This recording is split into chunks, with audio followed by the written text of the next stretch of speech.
शक्ति हमें दे न दाता, मन का विश्वास कमजोर हो। हम न सोचे हमें क्या मिला है, हम ये सोचे किया क्या है अर्पण। फूल खुशियों के बाटे सभी को, सबका जीवन निबन जाए मधुबन। अपनी करुणा का जल तू बहा के, दर्द पावन हर एक मन का कोना। हम चले नेक रास्ते पे हमसे, कोई दूर हो। इतनी शक्ति हमें दे न दाता, मन का विश्वास कमजोर हो।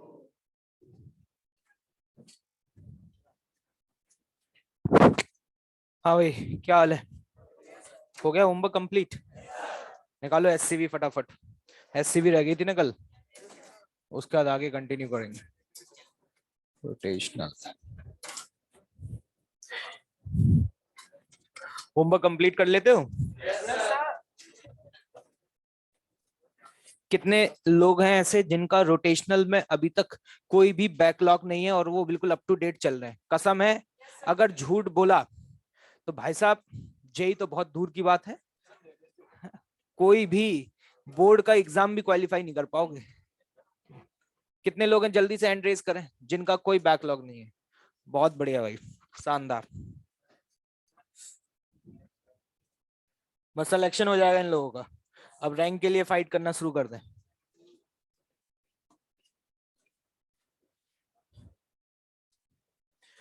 चलिए भाई,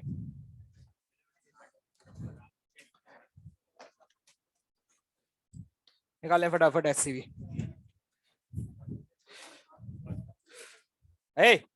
बातचीत नहीं होगी बिल्कुल। एससीवी भाई, एससीवी तो सिर्फ भाई से ही लेंगे।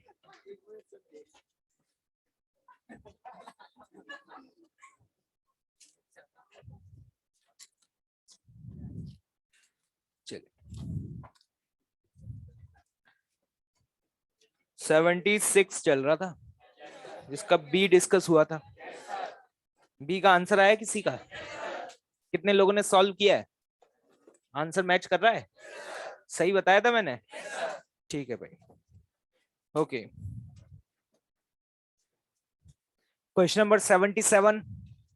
एक्चुअली क्या 77 क्वेश्चन पढ़ने के बाद समझ में नहीं आता कि एक्चुअली में हो क्या रहा है। देखिएगा ध्यान से, एक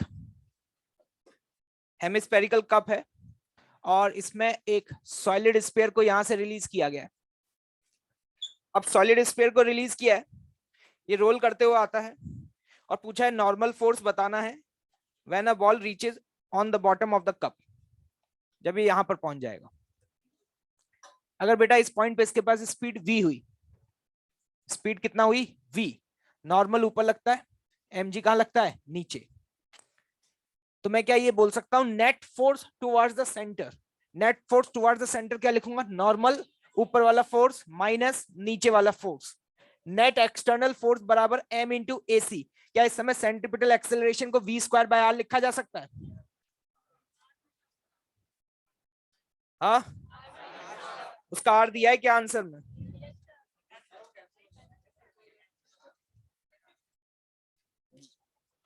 हाँ हाँ, वो कैंसिल भी हो जाएगा। वैसे तो यहाँ पे ये अगर इस सेंटर स्मॉल आर दूरी पर है तो ये क्या आ जाएगा, आर माइनस आर। ठीक है भाई, अगर अपन को v पता चल जाए तो काम हो जाएगा।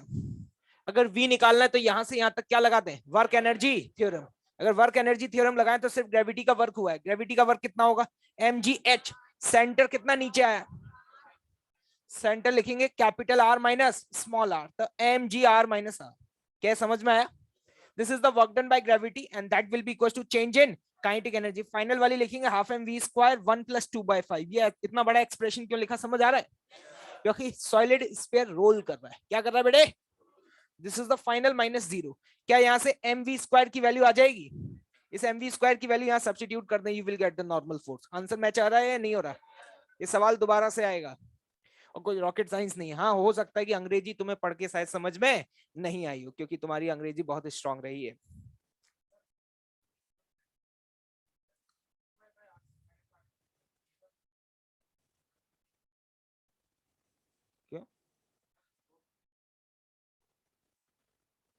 क्या हुआ? हम तो सिर्फ सेंटर ऑफ मास का एक्सेलरेशन लिखते हैं। नेट एक्सटर्नल फोर्स बड़ा m इंटू AC, और सेंटर ऑफ मास तो सर्कुलर मोशन कर रहा है, और किसी भी पॉइंट का AC क्या होगा? v स्क्वायर बाय r लिखो या ओमेगा स्क्वायर r लिखो, क्या फर्क पड़ता है उससे? 78 78 पूछ तो लो। अच्छा, ये तो वही क्वेश्चन है क्लास नोट्स वाला जिसमें तुम्हारा √20 आ रहा था।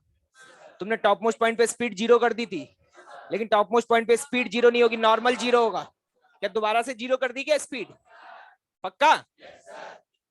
डिनोमिनेटर में 5 नहीं आएगा, 7 आएगा। ठीक है, ओके, थैंक यू।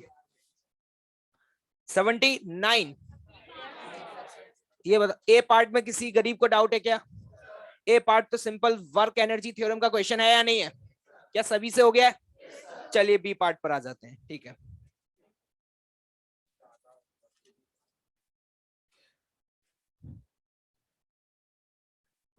पढ़ लीजिएगा भाई क्वेश्चन।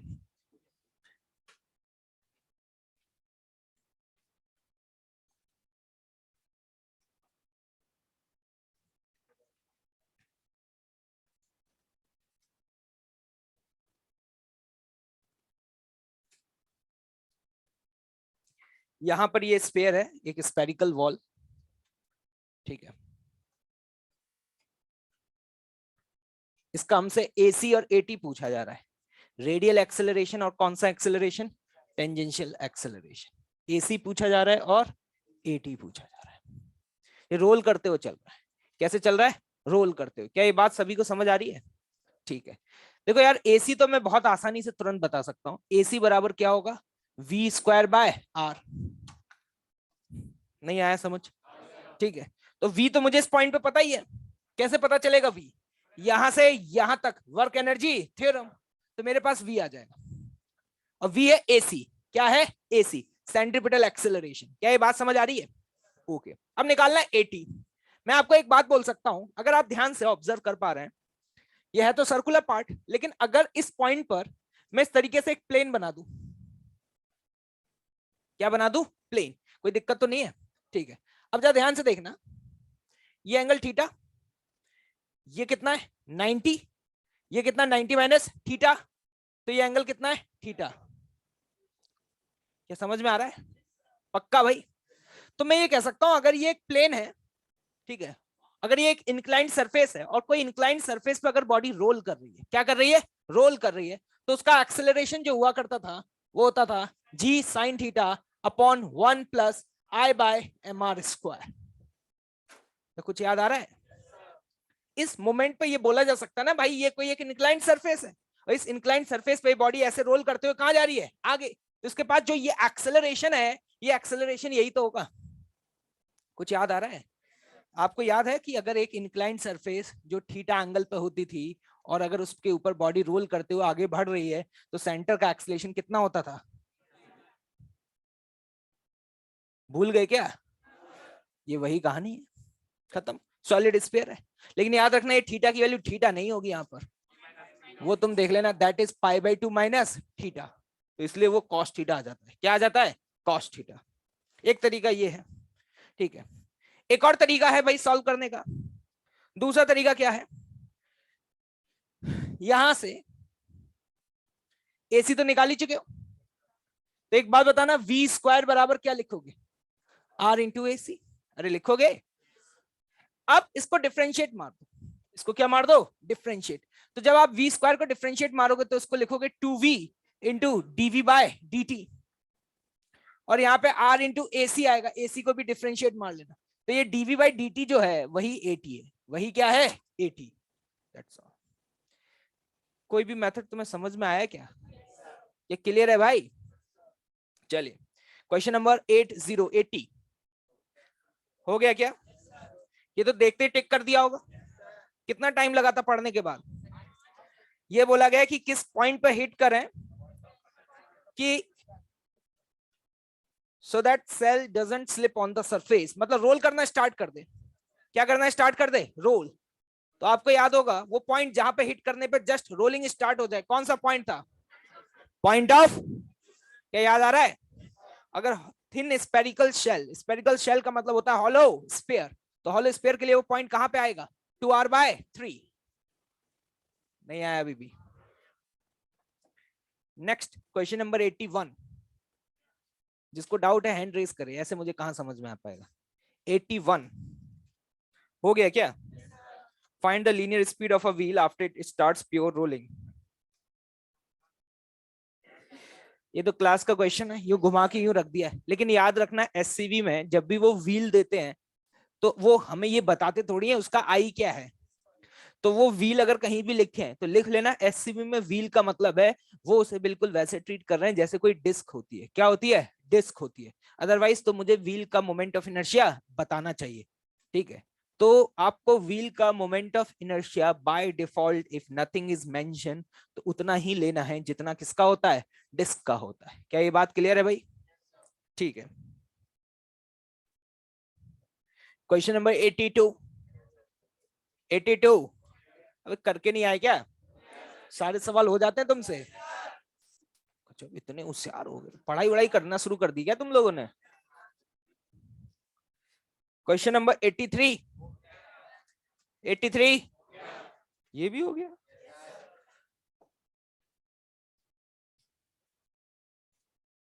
हाँ ठीक है, लेकिन ये रोल नहीं करेगा, ये बात समझ आ रही है?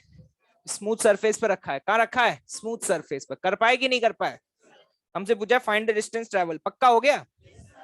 ओके, 84।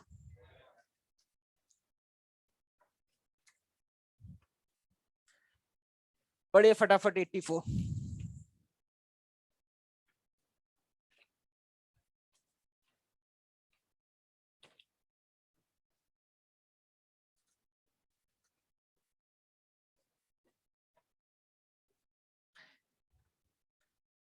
यहां पर एक सॉलिड स्फीयर है, बातचीत नहीं, इसके टॉप एज पे फोर्स लगाया गया।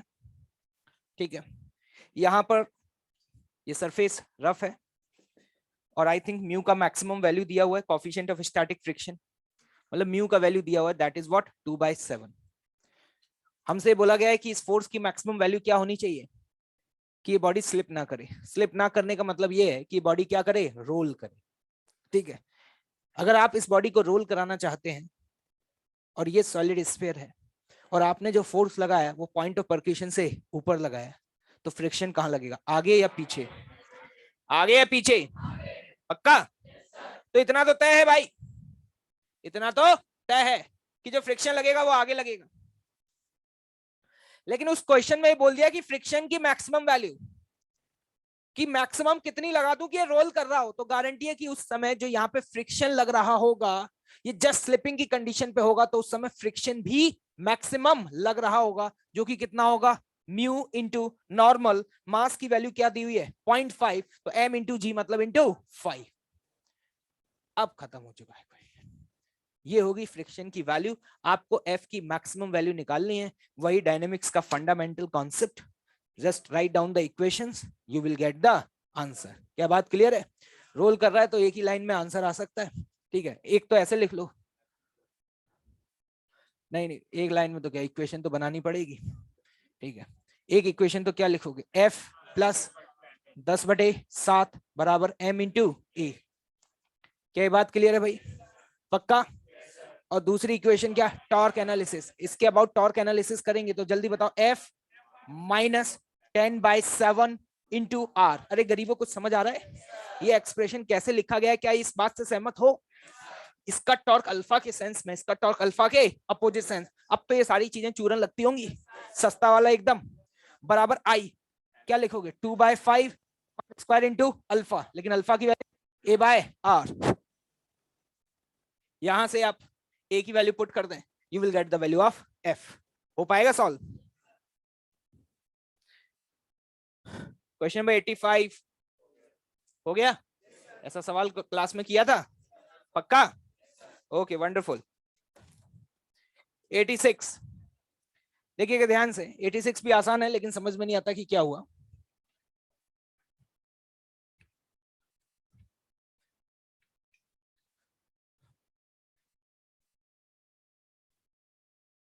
एक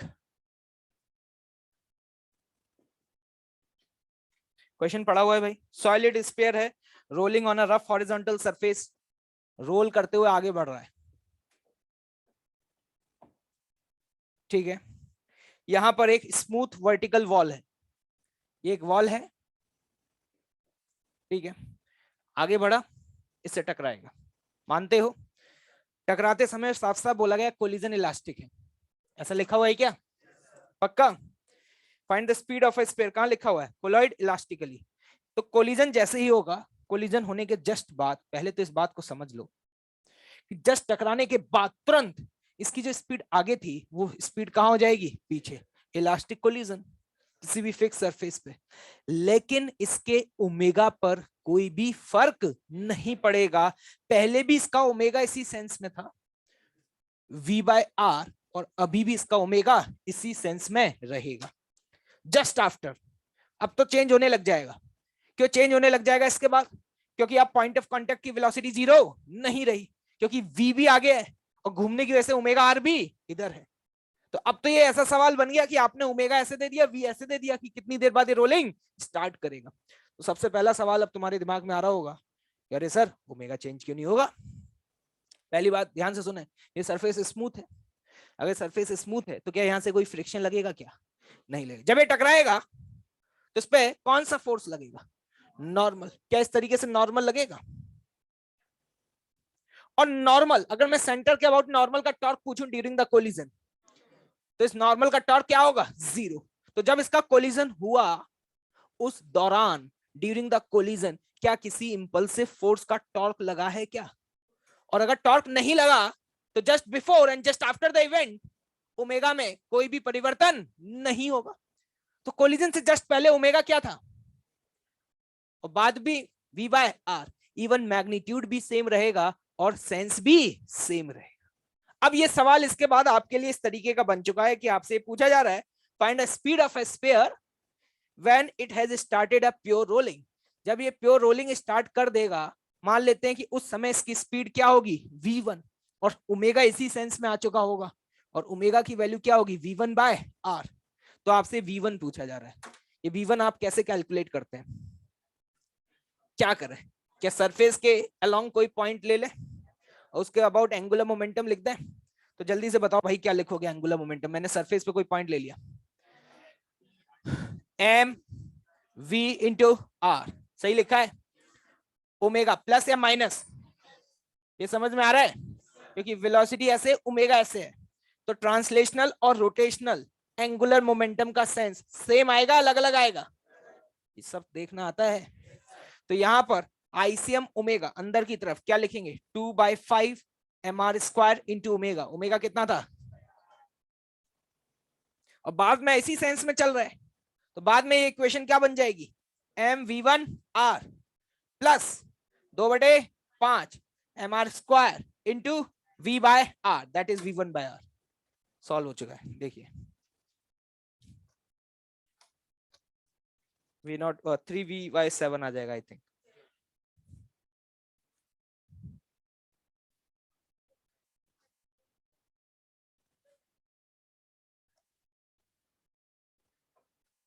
फिर उसको इन्फॉर्मेशन देनी पड़ती, बिना इन्फॉर्मेशन के सॉल्व नहीं हो पाता। अगर सरफेस रफ होती तो उसको बताना पड़ता कि कितना टॉर्क लगा है या उस इंपल्सिव फ्रिक्शनल फोर्स की वैल्यू उस दौरान क्या रही है। ठीक,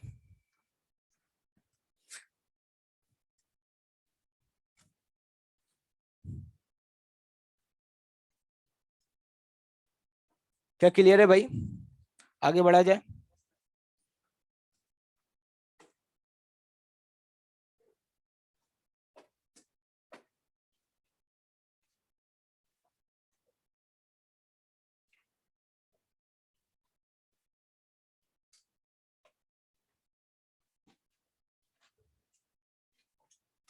क्या ये ऑनलाइन में बोर्ड क्लियर नहीं दिख रहा क्या तुम लोगों को?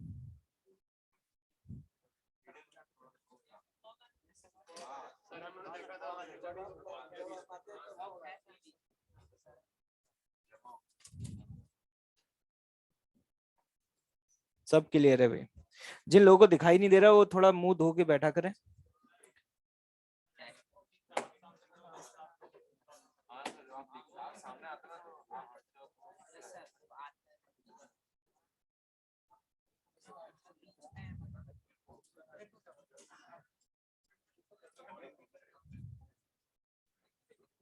चलिए भाई, कोई दिक्कत नहीं है। शीट निकाले, शीट निकालो। हो गई शीट कंप्लीट? जितना होमवर्क दिया था हो गया? निकालो भाई ओवन।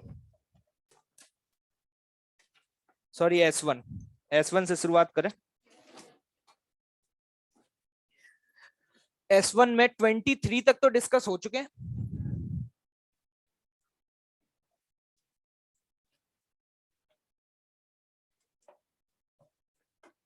अब 23 के आगे डिस्कस करते हैं, ठीक है भाई?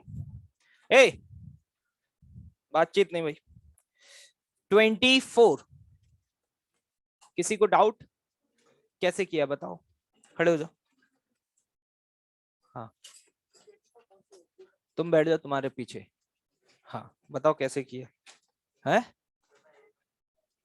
एक हफ्ते से आया ही नहीं, आज पहली बार आया है? कहाँ? अभी ठीक है, बैठो बैठो बैठो बैठो, तकलीफ मत लो ज्यादा। ऐसा क्यों होता है कि मैं जिससे पूछता हूँ उसको कोई ना कोई दिक्कत है?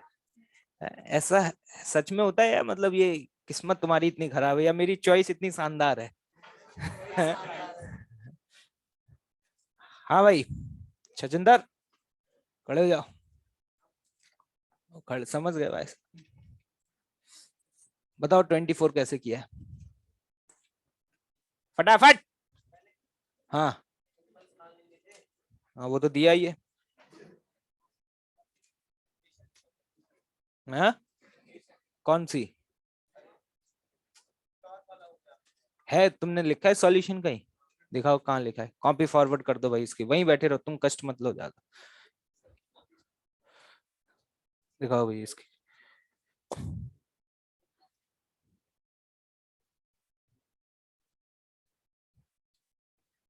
बैठ जाओ, मेहनत कर रहा है लड़का। तुम्हें पता है, तुम्हें तो क्वेश्चन भी समझ नहीं आया होगा। क्या हुआ?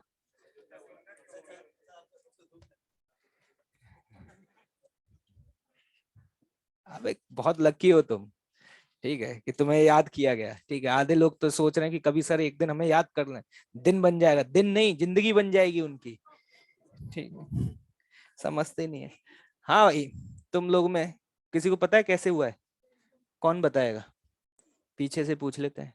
तुम बताओ, थर्ड स्टूडेंट, 1 2 3, गर्ल्स की लास्ट रो में थर्ड स्टूडेंट। हाँ, फटाफट। नहीं किया हो तो सच बोल देना, टाइम वेस्ट मत करना। किया ही नहीं है? बेइज्जती करा दी। किया नहीं है या बना नहीं है? यही वाला नहीं किया या मतलब अटेम्प्ट ही नहीं किया होमवर्क? यही नहीं किया, किस्मत बहुत खराब है तुम्हारी। बैठ जाओ। ये लंगूर होते तो इतनी देर में चटनी बन गई होती। चलिए, किसको डाउट है इसमें? चलो ठीक है, मैं बता देता हूँ फिर भी, है ना।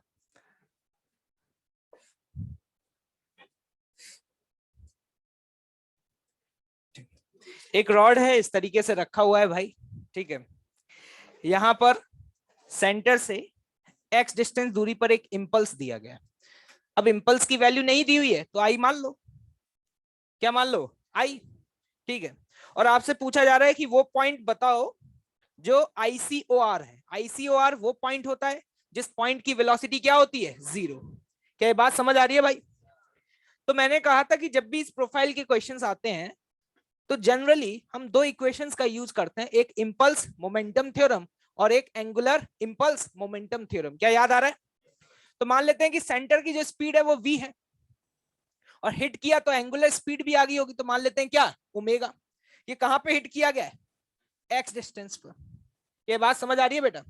तो सबसे पहले मुझे v बता सकते हो, कैसे निकालोगे? I बराबर mv, इंपल्स बराबर चेंज इन मोमेंटम। क्या यहां से मेरे पास v का वैल्यू आ जाएगा, जो कि कितना आएगा? I by m। उसी तरीके से इस पॉइंट के about impulse momentum theorem, impulse का एंगुलर इंपल्स कितना आएगा? क्या समझ में आया? एंगुलर इंपल्स बराबर चेंज इन एंगुलर मोमेंटम, जो कि क्या लिखोगे? ml² bye 12 into omega. ये बहुत ही काम की चीज है, बहुत जगह यूज होगी। और यूज हुई होगी अगर तुमने सॉल्व किए हो सवाल, तो यहां से बेटा ओमेगा की वैल्यू आ जाती है। किसकी वैल्यू आ जाती है? ओमेगा की। कितनी आ जाती है? ठीक। लेकिन अभी काम खत्म नहीं हुआ, हमसे बोला गया आईसीओआर बताओ। सबसे पहले तो मैं आपसे पूछना चाहूंगा कि आईसीओआर इस सेंटर के ऊपर लाई करेगा या नीचे? ऊपर लाई करेगा, क्योंकि उसकी जो वेलोसिटी है वो जीरो होनी चाहिए। तो ट्रांसलेट करने की वजह से और रोटेट करने की वजह से जो वेलोसिटीज हैं वो सेम दिशा में या विपरीत दिशा में? सेम या विपरीत? पक्का? तो वो पॉइंट मान लेते हैं सेंटर से कहीं ऊपर है, ठीक। और मान लेते हैं वो यहां से कितना डिस्टेंस ऊपर है? आर। तो उसका वी आगे होगा और ओमेगा आर पीछे होगा। तो डेफिनेटली उस पॉइंट के लिए v की वैल्यू किसके बराबर होगी? ओमेगा आर के बराबर। तो v की वैल्यू ओमेगा आर के बराबर कर दो, you will get the answer in terms of x। Clear है भाई? ठीक है। क्वेश्चन नंबर 25, ये बिल्कुल इसी प्रोफाइल का क्वेश्चन है। जिससे नहीं हुआ दोबारा ट्राई करना। 24 मैंने इसलिए बता दिया कि अब 25 तुम ना पूछो। 26,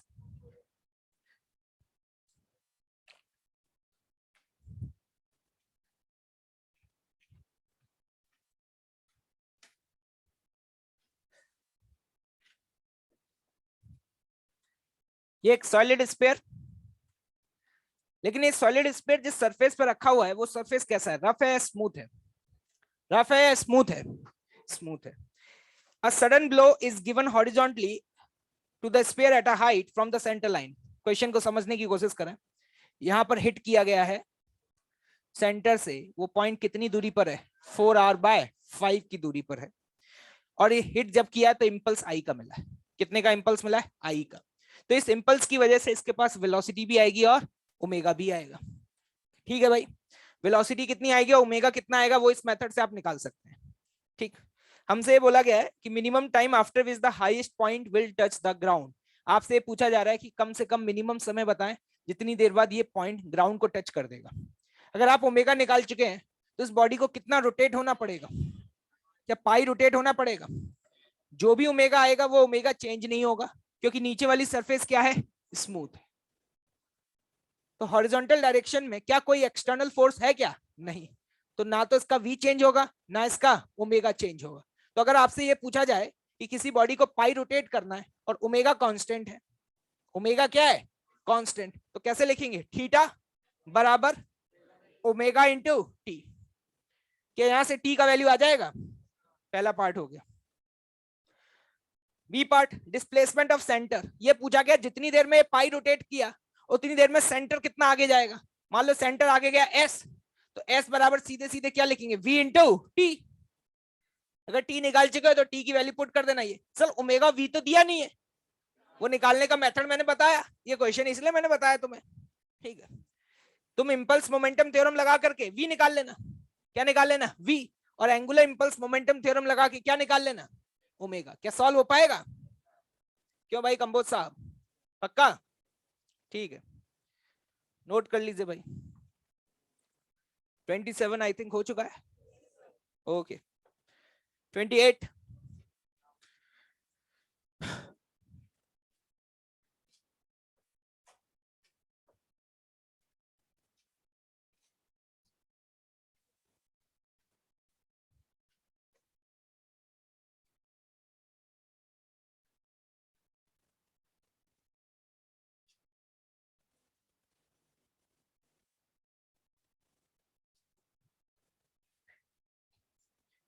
में पहले तो आप ये समझ लें कि ये जो रॉड दी हुई है मासलेस रॉड है। कैसी रॉड है? मासलेस। यहां से एक पार्टिकल आ रहा है और यहां से एक पार्टिकल आ रहा है। इन दोनों पार्टिकल का मास m है, स्पीड v0 है। ये पार्टिकल यहाँ पे हिट करते हैं, हिट करने के बाद इससे स्टिक कर जाते हैं। अगर स्टिक कर गए तो हम मान सकते हैं कि पूरा सिस्टम जो है वो सेंटर के अबाउट इस तरीके से ओमेगा से घूमना शुरू कर देगा। कोई दिक्कत? अगर मुझे ओमेगा पता चल जाए तो जो सवाल में पूछा गया वो मैं कैलकुलेट कर सकता हूं। सवाल में मुझसे ये पूछा गया कि इस रॉड में टेंशन कितनी होगी, तो मैंने कहा अगर इस रॉड में टेंशन टी होगी तो इस पार्टिकल के लिए मैं डायरेक्टली बोल सकता हूं टी बराबर m omega square into R. R की वैल्यू कितनी होगी? L/2। सवाल को करने का सबसे बेहतरीन तरीका वही होता है कि जो पूछा गया है वही लिख लो। क्या पूछा गया है? टेंशन। तो मैंने कहा टेंशन ऐसे निकाली जा सकती है, और ये निकालने के लिए क्या चाहिए? ओमेगा। अगर ओमेगा चाहिए तो वो कैसे आप कैलकुलेट करेंगे? Conservation of angular momentum, centre के अबाउट एंगुलर मोमेंटम, इनिशियल और फाइनल लिख लें। इनिशियल और फाइनल एंगुलर मोमेंटम क्या रहेगा? कंजर्व। इस पार्टिकल का अगर एंगुलर मोमेंटम लिखोगे तो ये आएगा M V not into. Interesting बात यह है कि पार्टिकल मूव जरूर विपरीत दिशा में कर रहे हैं, लेकिन सेंटर के अबाउट दोनों का एंगुलर मोमेंटम सेम डायरेक्शन में आएगा। क्या ये बात समझ आ रही है? क्योंकि इसका आर वेक्टर ये है, तो आर वेलोसिटी का है ऊपर, तो तुम खुद देख लो अपने आप, आर क्रॉस वी का अंदर की तरफ आ रहा है, और इसके लिए अगर देखोगे इसका आर ये रहा और वेलोसिटी का है अंदर, तो ये भी इधर आ रहा है। और दूसरा देसी तरीका मैंने बताया ही था, इस पॉइंट की वेलोसिटी अगर इधर है तो ये कैसे घूमेगा? ऐसे। और इसकी वेलोसिटी ऊपर है तो ये कैसे घूमेगा? ऐसे। दोनों का सेंस क्या, सेम या अपोजिट? सेम।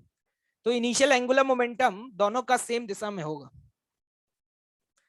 अब ये रॉड से स्टिक कर गए, पूरा एक साथ घूमने लगे, रॉड तो मासलेस है, लेकिन इस पॉइंट के अबाउट क्या इस पार्टिकल का आप मोमेंट ऑफ इनर्शिया लिख सकते हैं? क्योंकि रिजिड बॉडी का होता है आई ओमेगा। क्या होता है? I omega. लेकिन पार्टिकल का एंगुलर मोमेंटम क्या लिखेंगे? M into L by two का होल स्क्वायर।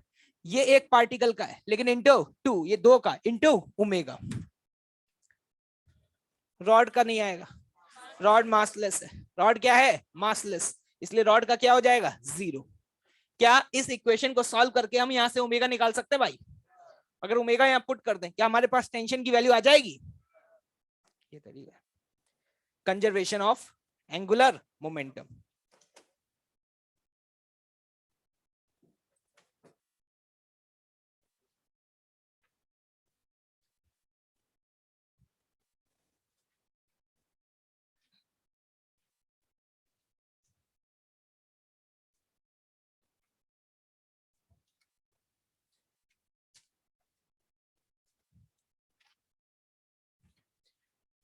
ओवन।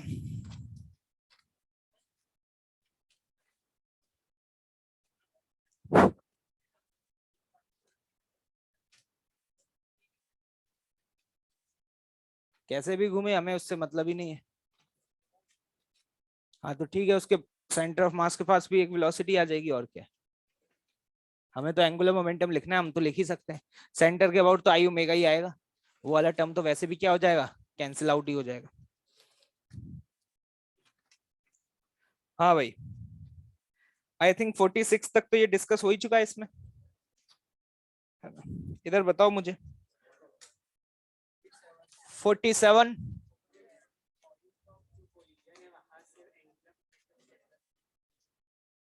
क्या?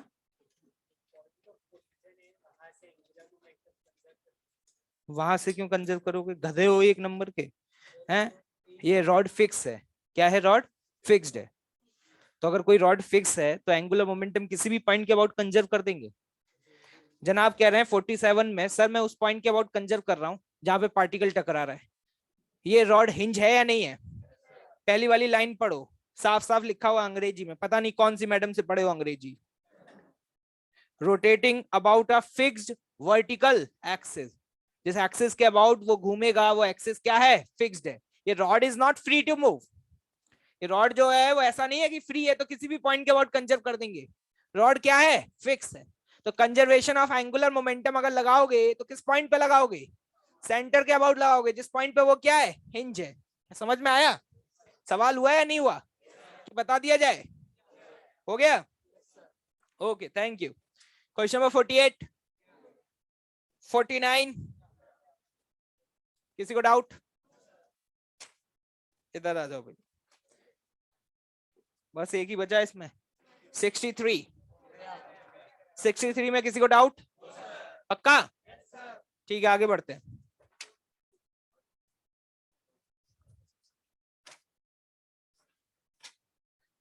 O2 में कहां से दिया था?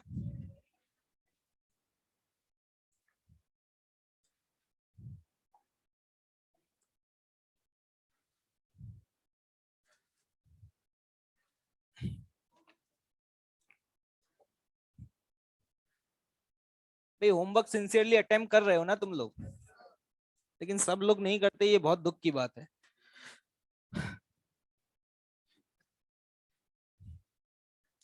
मुझे हर दिन एलिन कैंपस में एंटर होते समय, एलिन कैंपस से बाहर जाते समय, या अपने सोशल मीडिया के अकाउंट्स पर ऐसे बहुत सारे स्टूडेंट्स की रिक्वेस्ट आती रहती है, मुझसे मुलाकात होती रहती है कि सर आपसे पढ़ना चाहते हैं, सर आप किस बैच में पढ़ा रहे हैं, सर ये दिक्कत हो रही है, हमें ये दिक्कत हो रही है। ऐसे बहुत सारे लोग मुझे मिलते हैं, है ना।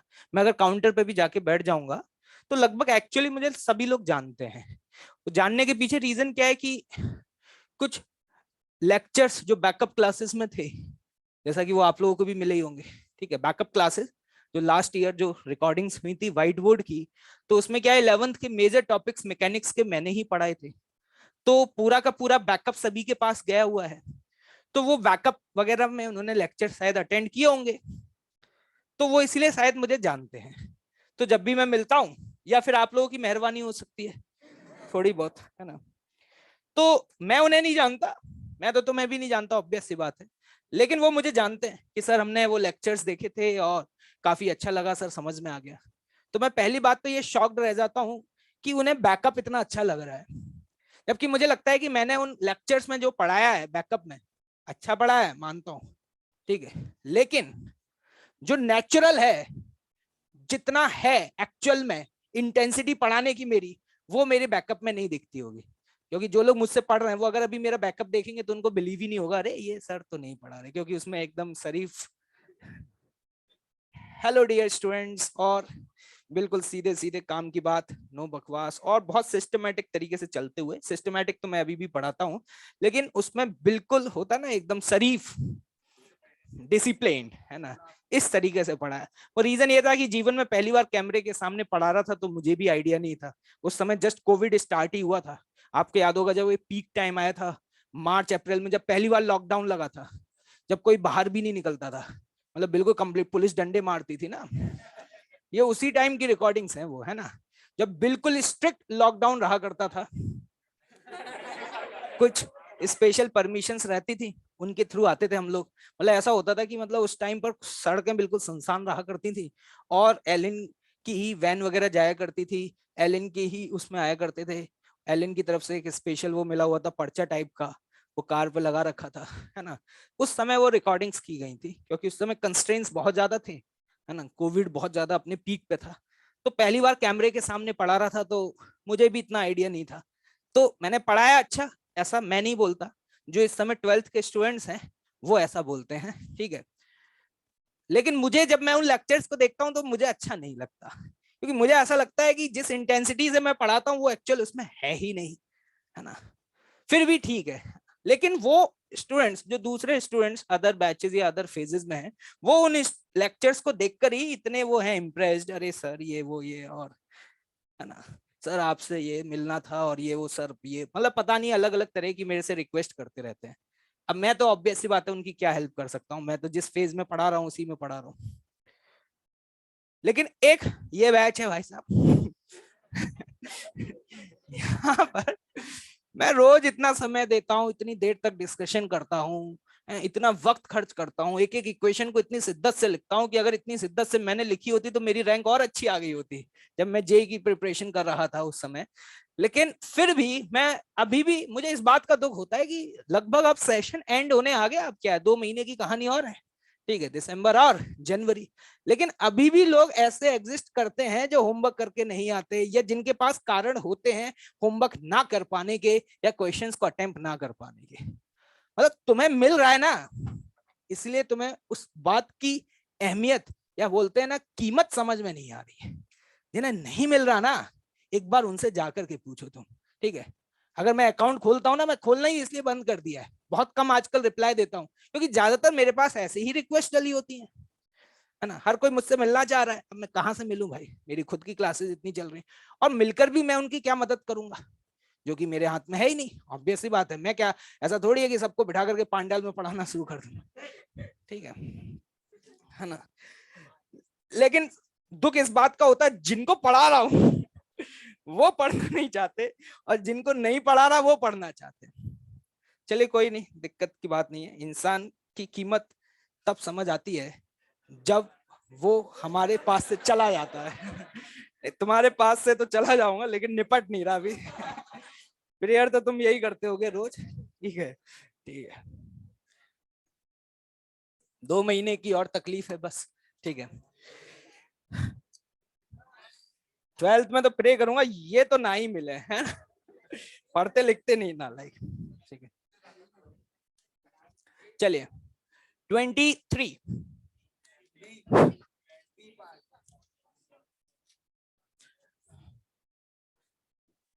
अच्छा सवाल है। कुछ काफी सारी चीजें समझ तो आ जाती है लेकिन फिर भी समझ में कुछ नहीं आता। ये एक रफ सरफेस है, ठीक। इस रफ सरफेस पर एक ब्लॉक को आपने आगे फेंक दिया और ऑब्वियस सी बात है आपको ये बात तो समझ आ रही होगी, धीरे धीरे इसकी स्पीड क्या होने लगेगी, कम। आप सरफेस पर अगर कोई एक पॉइंट ले लेते हैं मान लो, और उस पॉइंट ए के अबाउट अगर आप एंगुलर मोमेंटम लिखते हैं तो एंगुलर मोमेंटम लिखेंगे mvr, और r की वैल्यू लिख देता हूं क्या, l/2। ठंड रख, बम बम लगा दिया क्या इसमें, mv इंटू l/2। ये बात आपको समझ में आ गई होगी कि रफ सरफेस पर अगर आपने फेंका है तो ये जो v है, v इसकी वैल्यू धीरे धीरे क्या होगी, कम होगी। अगर इस v की वैल्यू कम होने लग जाएगी तो हम ये कह सकते हैं कि एंगुलर मोमेंटम क्या होने लग जाएगा, कम होने लग जाएगा। लेकिन अब लगता है यार सर ने तो बोला था कि सरफेस पर किसी भी पॉइंट के अबाउट एंगुलर मोमेंटम कंजर्व होता है, लेकिन वो उन बॉडीज के लिए बोला था जो बॉडीज क्या करती हैं, रोल। तो तुम्हारा दिमाग कहता है अरे सर उससे क्या मतलब है मुझे, रोल करे या नहीं। देखो इस पॉइंट के अबाउट फ्रिक्शन का टॉर्क क्या हो गया, 0। लेकिन एक्चुअली में इस गिवन क्वेश्चन में mg तो इधर लगेगा लेकिन नॉर्मल का पॉइंट ऑफ एप्लीकेशन यहां पे सेंटर से पास नहीं करेगा। सर आपको कैसे पता चला, मुझे ऐसे पता चला। मैंने कहा एंगुलर मोमेंटम चेंज हो रहा है या नहीं हो रहा, तुमने कहा हाँ हो रहा है। मैंने कहा अगर एंगुलर मोमेंटम चेंज हो रहा है तो उसको चेंज करने के लिए कौन जिम्मेदार है, टॉर्क। कौन जिम्मेदार है, टॉर्क। तो मैंने कहा डेफिनेटली टॉर्क होगा या नहीं होगा, तुमने कहा होगा। मैंने कहा इस पॉइंट के अबाउट टॉर्क बताओ, फ्रिक्शन का टॉर्क 0। और अगर नॉर्मल का effective point of application centre से ही पास कर गया तो नॉर्मल और एमजी का टॉर्क क्या हो जाएगा, 0। तो इसका मतलब डेफिनेटली नॉर्मल का पॉइंट ऑफ एप्लीकेशन थोड़ा आगे से कहीं से पास हो रहा है। ये है रीजन। और वो वाले जो क्वेश्चंस करते थे उसमें ऐसा हो नहीं सकता था क्योंकि उसमें पॉइंट ऑफ कांटेक्ट बहुत सारे होते थे, एक ही होता था, एक ही होता था। तो उन क्वेश्चंस में तो कि नॉर्मल का इफेक्टिव पॉइंट ऑफ एप्लीकेशन ही हमेशा कहां से पास करता, सेंटर से ही पास करता। अब देख लो torque of a force is acting on a block about A will be 0 या नॉन जीरो, नॉन जीरो। अब ऐसे भी मैं बोल सकता हूं, मेरा इतना दिमाग काम नहीं कर रहा ना, तो मैं डायरेक्टली ऐसे ही बोल सकता हूं एंगुलर मोमेंटम चेंज हो रहा है तो डेफिनेटली पॉइंट ए के अबाउट टॉर्क 0 होगा, नॉन जीरो होगा, नॉन जीरो होगा, दैट्स ऑल। अब वो आगे दिमाग जिसको लगाना है लगाता रहे, क्योंकि अगर 0 होता तो पॉइंट ए के अबाउट टॉर्क एंगुलर मोमेंटम क्या रहता, कंजर्व। 24। वो यहां पर क्या है ना कि ये इंक्लाइंड सरफेस है, इसको v दिया और ओमेगा दिया, लेकिन रोलिंग विद स्लाइडिंग का मतलब है omega is not equal to v by R. तो ये बोल रहा है कि जब तक ये नीचे पहुंचेगा क्या तब तक ये रोलिंग शुरू कर देगा या नहीं कर पाएगा, हम कोई भी कमेंट नहीं कर सकते। वो तो डिपेंड करेगा कि इसको कितना वक्त लग रहा है या फ्रिक्शन कितना है यहाँ पर। तो आपसे बोला after some time it may start pure rolling, हाँ इट मे, हो सकता है। After some time it will start pure rolling, इस बात की हम गारंटी नहीं ले सकते। क्या पता जब तक ये रोलिंग स्टार्ट ही ना कर पाए तब तक जमीन पे आ गए, लो खत्म। नहीं आई बात समझ। It may be possible that it will never start pure rolling, ये भी हो सकता है। मे लिखा है ना भाई, क्या ये बात समझ आ रही है, क्योंकि हमें पता ही नहीं है। उसने ये बोला ना रोलिंग विद स्लाइडिंग, तो क्या पता ओमेगा ऐसे ना ऐसे दे दिया हो, और कितना ओमेगा दिया है, क्या वी दिया है, वो मिलकर के दोनों डिसाइड करेंगे ना कि कितना वक्त लगेगा। ऐसे सवाल आपने नहीं किए कि ओमेगा और वी देकर के रख देते थे, फिर पूछते थे कि कितनी देर बाद ये रोल करना स्टार्ट करेगा, तो उसमें एक टी की वैल्यू निकल के आती थी, याद आ रहा है कुछ। तो वो टी की वैल्यू तो ओमेगा वी पे डिपेंड करेगी, तो मस्ट स्टार्ट प्योर रोलिंग बोल सकते हैं नहीं, नहीं बोल सकते। क्या क्लियर है भाई, ठीक है। आगे 25 देखिए, बढ़िया क्वेश्चन है।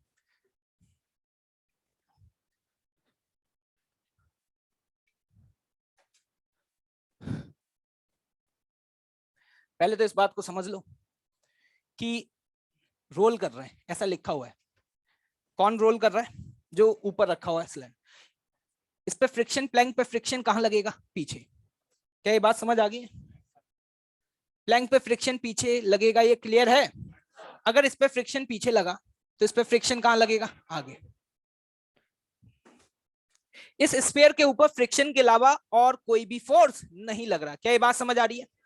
इस फ्रिक्शन की वजह से इसके पास एक्सेलरेशन होगा, और वो एक्सेलरेशन पीछे होगा या आगे होगा? जल्दी बताओ, पीछे या आगे? पक्का? अगर मैं आपसे पूछूं अल्फा, तो एक बात बताना, सेंटर के अबाउट इस फ्रिक्शन का टॉर्क क्लॉकवाइज आ रहा है एंटी क्लॉकवाइज? क्या एंटी क्लॉकवाइज आ रहा है? तो इसका अल्फा इस सेंस में होगा। नहीं आया समझ? ठीक है भाई। अब देखना ध्यान से, अगर मैं आपसे पूछूं कि इसके पॉइंट ऑफ कांटेक्ट का एक्सेलरेशन बताओ, चलने की वजह से a1 और घूमने की वजह से r अल्फा, आगे होगा या पीछे होगा? और मान लो इस प्लैंक का जो एक्सेलरेशन है वो क्या है? a2। क्या आपको पता है कि अगर रोलिंग हो रही है तो टेंजेंशियल एक्सेलरेशन सेम होना चाहिए? क्या ये याद है? तो यहाँ पे a1 plus r alpha that should be equal to what? a2। कौन ज्यादा है, a1 या a2? देखते समझ में आ रहा है कि प्लैंक का एक्सेलरेशन स्फीयर के सेंटर के एक्सेलरेशन से क्या होगा? ज्यादा होगा। पढ़ो पहला ऑप्शन, सही है क्या? ठीक है। बी ऑप्शन पढ़ो। देखो नहीं समझ आए तो पूछ लेना, ठीक है? डिस्कशन ऐसा होना चाहिए जिसमें तुम भी कुछ पूछो और मैं भी कुछ बताऊं, लेकिन यहाँ सिर्फ मैं ही बताता हूँ, ठीक है? तुम पूछने वाले लोग बहुत कम है, वो तो मैं अपनी शिद्दत से बता रहा हूँ। Work done by friction acting on a sphere is equal to its total kinetic energy. इस स्फीयर पे सिर्फ फ्रिक्शन का ही वर्क हो रहा है। क्या ये बात क्लियर है? ठीक है। सी पार्ट इंपॉर्टेंट है। The total kinetic energy of a system is equal to the work done by the force. अगर मैं इस पूरे को सिस्टम ले लूं तो पूरे सिस्टम पर total work done by friction force will be 0, क्योंकि अगर रोलिंग हो रही है तो ये फ्रिक्शन स्टैटिक या काइनेटिक? स्टैटिक। और अगर ये स्टैटिक नेचर का है तो होल सिस्टम पे वर्क डन बाय फ्रिक्शन 0। तो जो भी सिस्टम पे काइनेटिक एनर्जी आएगी वो पूरी की पूरी एनर्जी किसकी वजह से आई है? एफ की वजह से आई है। क्या क्लियर है भाई? ठीक है।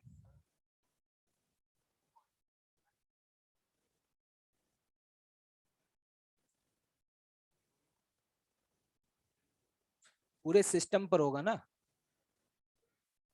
स्पेयर पर नहीं होगा, क्योंकि स्पेयर का ये पॉइंट चल रहा है ना प्लैंक के साथ। वो पॉइंट जो कि प्लैंक के कांटेक्ट में है वो अभी रेस्ट पे नहीं है ना, वो चल रहा है, और उसकी वेलोसिटी वही होगी जो किसकी होगी? प्लैंक की होगी। वर्क डन बाय फ्रिक्शन इस पे 0 नहीं होगा, समझ रहे हो?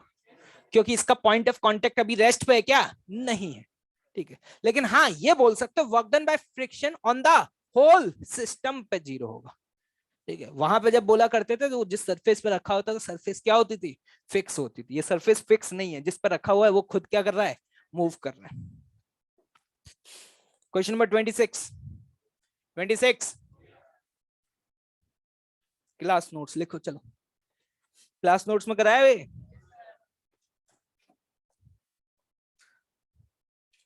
हाँ किसके? बोल तो दिया क्लास का क्वेश्चन है, क्या बोलूं अब मैं? निकाला नहीं है क्लास में? लिखो, ये भी बता देता हूं कहां पे कराया है। लिखो, जब मैंने ये सिखाया कि angular momentum of a rigid body performing a CRTM, तो वहां पे 2 टर्म आते थे, एक ट्रांसलेशनल वाला और एक रोटेशनल वाला। सेम क्वेश्चन कराया है, बस फर्क इतना है कि वो पॉइंट मैंने थोड़ा इधर ले लिए थे, ठीक है? और कोई फर्क नहीं है। तीनों पॉइंट के अबाउट निकाला है, पहले रॉड वाला कराया है, फिर उसके बाद डिस्क वाला करवाया। सेम क्वेश्चन है भाई, इसलिए तो करवाया था कि जब ये क्वेश्चन आए तब तुम ना पूछो। नेक्स्ट 27। ठीक है बढ़िया। पहले तो ये समझ लो, क्वेश्चन समझ आ गया? देखो फोर्स सेंटर पे लगाया जा रहा है, ये पॉइंट ए है, ये पॉइंट बी है। ये वाली जो सरफेस है ना ये रफ है, ऐसा मैं नहीं बोल रहा, मेरी तरफ मत देखो, ठीक है? क्वेश्चन में लिखा हुआ है, और साफ ही साफ एक लाइन और लिखी हुई है, disc of a circumference S is at rest at point A and A B is S. ये जो लेंथ है ना, ये लेंथ, ये एस है जो कि 2 पाई आर है। ऐसा मैं नहीं बोल रहा, क्वेश्चन बोल रहा है, ठीक है। रोल करते हो आगे आ रहा है, लेकिन जैसे वो पॉइंट बी को क्रॉस करेगा, तो इस बात को समझ लेना, पॉइंट बी को क्रॉस करने के बाद आगे की जो सरफेस है वो सरफेस कैसी है, स्मूथ है। तो यहां जब मूव करेगा तो इसके पास ए भी होगा और अल्फा भी होगा, और अल्फा होगा कितना, A1 बाय आर। लेकिन जैसे वो इस पॉइंट को क्रॉस करेगा, एक्चुअली फ्रिक्शन क्या हो जाएगा, 0। जैसे ही फ्रिक्शन 0 हो जाएगा बेटा, उसके बाद अल्फा की वैल्यू क्या हो जाएगी, 0, और हम बोल सकते हैं ओमेगा क्या हो जाएगा, कांस्टेंट। क्या ये बात समझ आ गई? तो चलिए एक बात और बता दो मुझे, जब ये ए से बी जा रहा है तो आपने सेंटर पे फोर्स लगाया, फ्रिक्शन कहां लगेगा, आगे या पीछे, पीछे लगेगा। तो अभी मान लो इसका एक्सेलरेशन a1 है, और जब वो इधर जा रहा है तो एक्सेलरेशन a2 है। तो a1 की वैल्यू क्या लिखोगे, f minus friction upon mass, अरे लिखोगे। लेकिन a2 की वैल्यू क्या लिखोगे, f बाय m। तो कौन ज्यादा होगा, a1 या a2? किस केस में सेंटर ऑफ मास का एक्सेलरेशन ज्यादा आएगा, पहले वाले में, दूसरे वाले में? दूसरे वाले में। पहले वाले में फ्रिक्शन है और फ्रिक्शन पीछे लगेगा, ये बात कैसे समझ आई, क्योंकि फोर्स पॉइंट ऑफ परकेशन से नीचे है। क्या ऑप्शन पढ़ना शुरू करूं?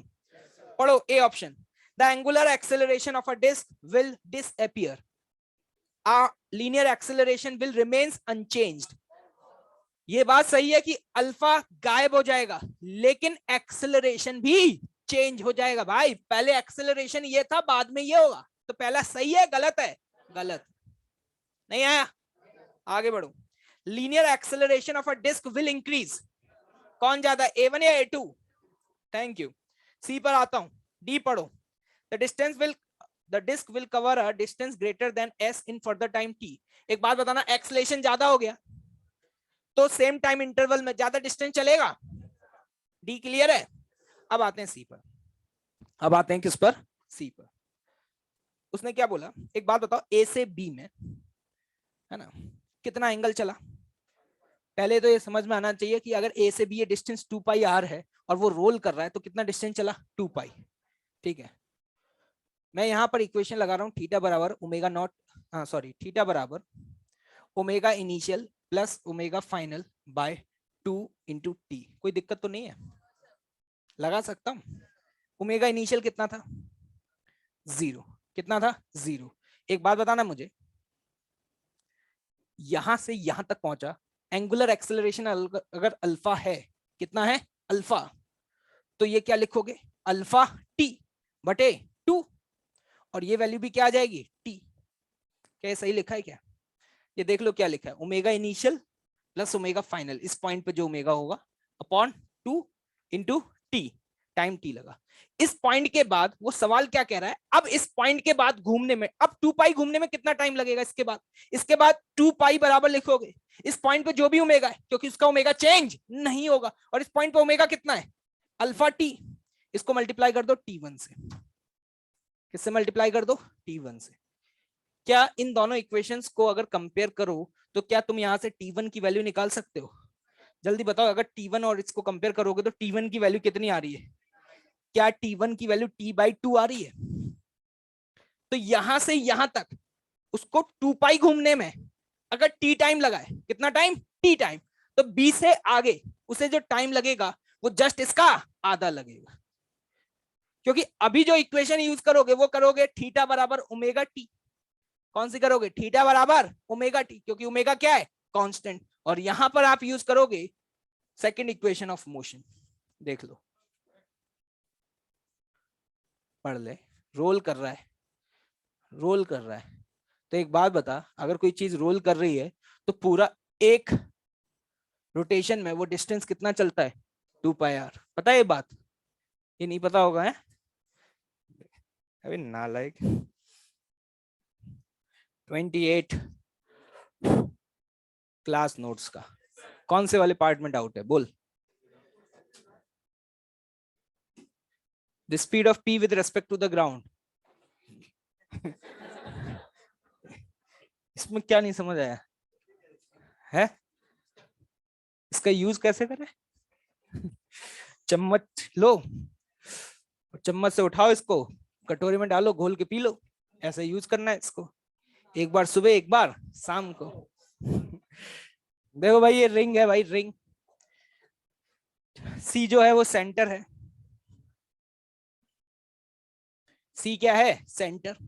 ठीक है, तो आपको ये बात समझ आ रही होगी, कल आईसीआर की बात कर चुके हैं। आपको याद होगा इस पॉइंट की स्पीड 0 और इस पॉइंट की स्पीड 2v, तो सभी पॉइंट्स की स्पीड 0 और 2v के बीच में ही लाई करेगी।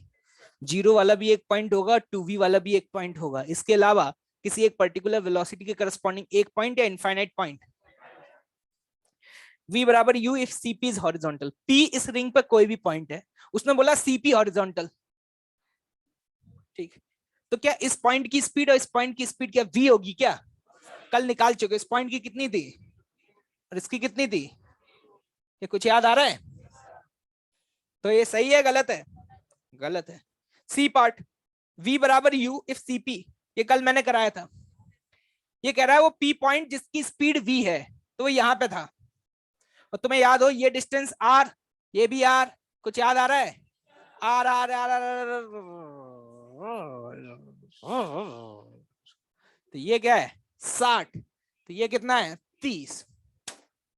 देखना नोट्स में लिखा है, मैंने तो कोऑर्डिनेट तक निकलवा दिए थे। बस खत्म। 29 हो गया क्या भाई?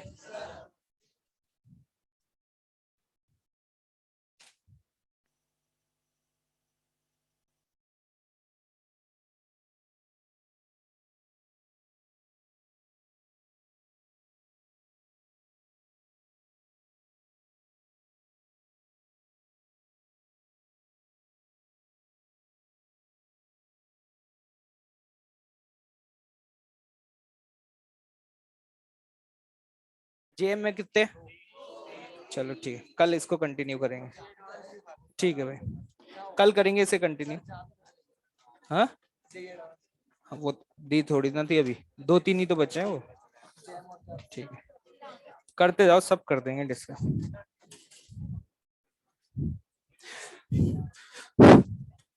होमवर्क लिख लो।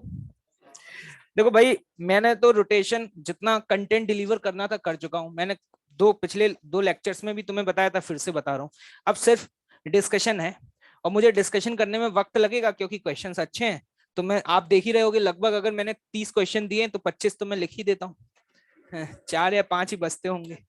तो तुम जितने डाउट पूछते हो वो मैं बता देता हूँ, है ना। लेकिन अब तुम देख लो भाई तुम्हें कैसे करना है। ठीक है, मुझे शीट देना। तो O1 S1 और जेई मेंस ये तो निपट चुकी है। तुम्हारी कब तक निपट जाएंगी? तुम्हारी भी निपट गई? अच्छा, तो फिर होमवर्क लिख लो फटाफट, ज्यादा नहीं दूंगा आज। ठीक है,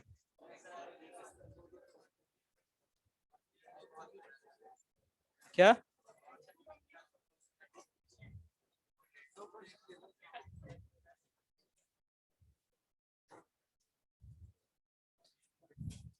O2 में? किसमें भाई? O2 में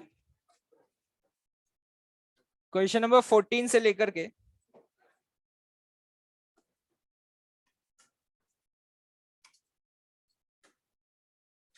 22, 14 से 22, बस। ये पहला बैच है जिसको कम होमवर्क मिलता है तो ये खुश होता है। मुंह मत खोलो अब तुम। क्या समय आ चुका है, जब हम पढ़ा करते थे तो हम चाहते थे कि कोई हमारे डाउट्स बताए, कोई हमारे, अब जमाना बदल गया है। अब क्या होता है कि सपोज मैं डिस्कशन कर रहा हूं भाई, इसमें डाउट है, सोचा नहीं इस बारे में, आपको बताने की इच्छा है, देख लो, टाइम हो तो बता दो। वैसे आप नहीं भी बताओगे तो भी हम पे घंटा कोई फर्क नहीं पड़ेगा। अब जमाना बदल रहा है। मैं कह रहा हूँ पढ़ा, थोड़ा सा क्लास 5 मिनट 10 मिनट एक्सटेंड हो जाए, अरे सर क्या कर रहे हो, अरे यार क्या भूख लगी है यार, मतलब जिस चीज के लिए आए वही नहीं करने दोगे क्या? घर वालों ने इससे यही बोल के तो भेजा था, पढ़ो या मत पढ़ो लेकिन ठूस के खाना। एक हमारा वक्त हुआ करता था भाई, हम तरसते थे कि हमें कोई डाउट्स बताए। यहाँ तो अरे सर ज्यादा मत पढ़ाओ, देखो ऐसा है। होमवर्क अरे ज्यादा मत दिया करो तुम यार, इतना पेन क्यों ले रहे हो जब हम ही नहीं ले रहे तो। सही है भाई, सही है। हाँ फेंक के मार दो। इतना ज्यादा पेन ले रहे हैं कि उठा के ही फेंक देंगे अभी।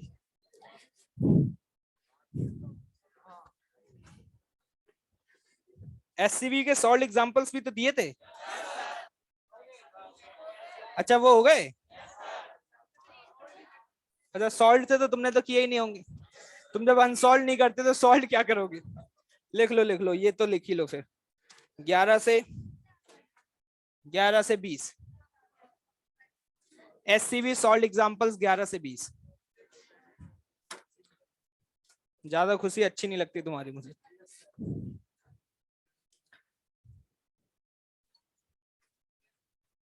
हाँ तो हाँ खड़े हो जाओ। हाँ कुछ, हाँ तो फिर क्या हुआ? उखाड़ पाए आज तक कुछ? ये टेस्ट है तो कुछ उखाड़ पाए उसमें आज तक? तो चुपचाप से जो पढ़ाया जा रहा है पढ़ो, मुंह बंद करके बैठे रहो। ठीक है।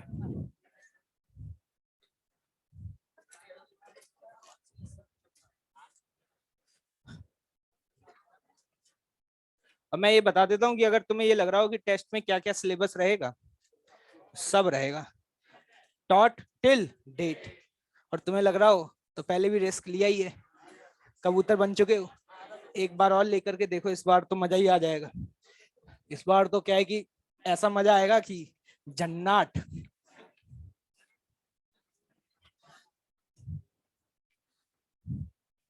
चलो अब शांत हो जाओ यार, है ना? पढ़ लेते हैं, बहुत देर होगी तुम्हारी पंचायत सुनते हुए, मुंह बंद कर लो अब बिल्कुल भी।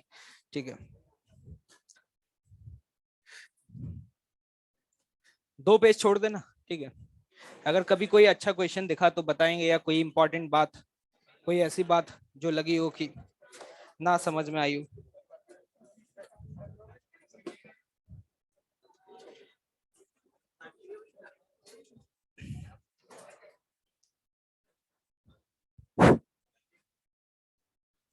हाँ भाई, होगी खत्म पंचायत तुम्हारी।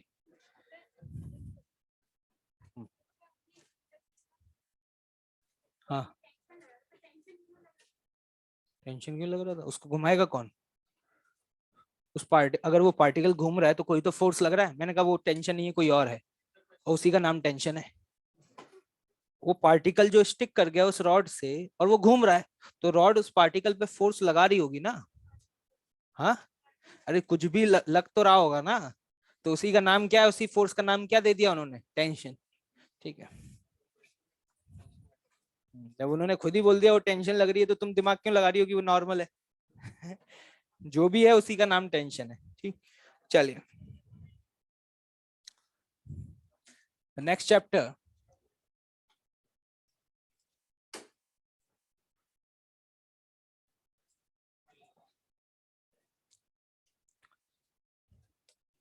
अब बातचीत बंद हो जानी चाहिए। ठीक। लास्ट वार्निंग थी। अब हम फिजिक्स के एक दूसरे फेज में एंटर हो रहे हैं, है ना? और अभी आपको जो चैप्टर्स पढ़ाए जाएंगे इस पूरे ड्यूरेशन में, थर्मल फिजिक्स में, तो पहले तो ये 3 बहुत छोटे छोटे से चैप्टर्स आएंगे, calorimetry, then elasticity, then thermal expansion, फिर heat transfer and then thermodynamics. ये चैप्टर्स बहुत ही आसान, ठीक है, इवन मैकेनिक्स तो थी आसान, उससे भी ज्यादा आसान है। लेकिन फिर भी मैंने जनरली ऑब्जर्व किया है कि यहाँ पर आकर के स्टूडेंट्स थोड़ा सा कैजुअल एटीट्यूड दिखाते हैं, जिसकी वजह से इतने स्कोरिंग चैप्टर्स जो है ना वो हाथ से निकल जाते हैं। अगर कोई मुझसे ये पूछता है ना कि पूरे फिजिक्स में सबसे ज्यादा इंपॉर्टेंट क्या है 11th में, तो मैं बोलता हूँ ये मैकेनिक्स में, इस मैकेनिक्स के बाद जो ये पढ़ाया गया ये सबसे इंपॉर्टेंट है, जिसे थर्मल फिजिक्स बोला जाता है, सबसे इंपॉर्टेंट। क्यों सर, जो मैकेनिक्स पढ़ाई थी वो रोटेशन पढ़ाते रहे 1 महीने से, वो सब नहीं है क्या? नहीं। मैकेनिक्स एक ऐसी चीज है जिसकी कोई बाउंड्री डिफाइन नहीं है। बाउंड्री डिफाइन ना होने का मतलब ये है कि मैकेनिक्स में हम कैसा भी सवाल ऑन द स्पॉट बना सकते हैं, और आप चाहे मैकेनिक्स के कितने भी बड़े धुरंधर हो, तुम्हें फंसाया जा सकता है। मैकेनिक्स का कोई अंत नहीं है, तुम कितना भी पढ़ते जाओ, कितने भी सवाल करते जाओ, कभी परफेक्शन नहीं आ सकता। आपको कहीं ना कोई सवाल ऐसा मिल ही जाएगा जहां जाकर के आप फंस जाएंगे, है ना। स्कोरिंग है मैकेनिक्स, ये बात बिल्कुल सही है, अच्छे से पढ़ी है तो 12th में जाकर के बहुत आसानी होगी आपको चीजों को समझने में, ठीक है। और जिसको मैकेनिक्स समझ में आ गई उसके लिए फिजिक्स हलवा होती है, बिल्कुल ऐसा बोला जाता है और सच बात है ये। लेकिन मैकेनिक्स जैसे सब्जेक्ट्स पर, जैसे rotational, centre of mass, WP, इन पर कमांड करना इतना आसान नहीं है ना, क्योंकि इनकी कोई बाउंड्री डिफाइन नहीं है, कितना भी पढ़ लो, कितने भी सवाल कर लो, कोई सैचुरेशन ही नहीं है। लेकिन अब जो चैप्टर्स पढ़ाए जा रहे हैं ना, इनकी एक बाउंड्री वेल डिफाइंड है। और ये ऐसे चैप्टर्स हैं जो तुमने तमीज से पढ़ ली, जितना पढ़ाया जाए बस उतना पढ़ लो, काम की बात, दैट्स ऑल, ठीक है। तुमने अगर तमीज से कर लिया तो इसका सवाल तुमसे बनेगा ही बनेगा, इस बात की गारंटी है। मतलब ये सबसे ज्यादा स्कोरिंग चैप्टर्स में से एक है, जिसमें आप बहुत आसानी से बहुत अच्छे मार्क्स ला सकते हो। आज तक हो सकता है तुम्हारे फिजिक्स में बहुत अच्छे मार्क्स ना आए हो, चाहे हो सकता है तुम्हारी फिजिक्स बहुत स्ट्रांग रही हो फिर भी बहुत अच्छे ना आए हो, लेकिन इन चैप्टर्स के पढ़ने के बाद वो बीमारी भी खत्म हो जाएगी, क्योंकि जिसने तमीज से पढ़ लिए, है ना, लगभग ये मान करके चलो कि ये जो चैप्टर्स हैं ये लगभग 1 महीने तक चलेंगे। कितना? 1 महीने, ठीक है। 1 महीने में मतलब ये मान के चलो 25-26 लेक्चर का पूरा गेम होगा मैक्सिमम, ठीक है। 25-26 लेक्चर में ये पूरी कहानी खत्म हो जाएगी।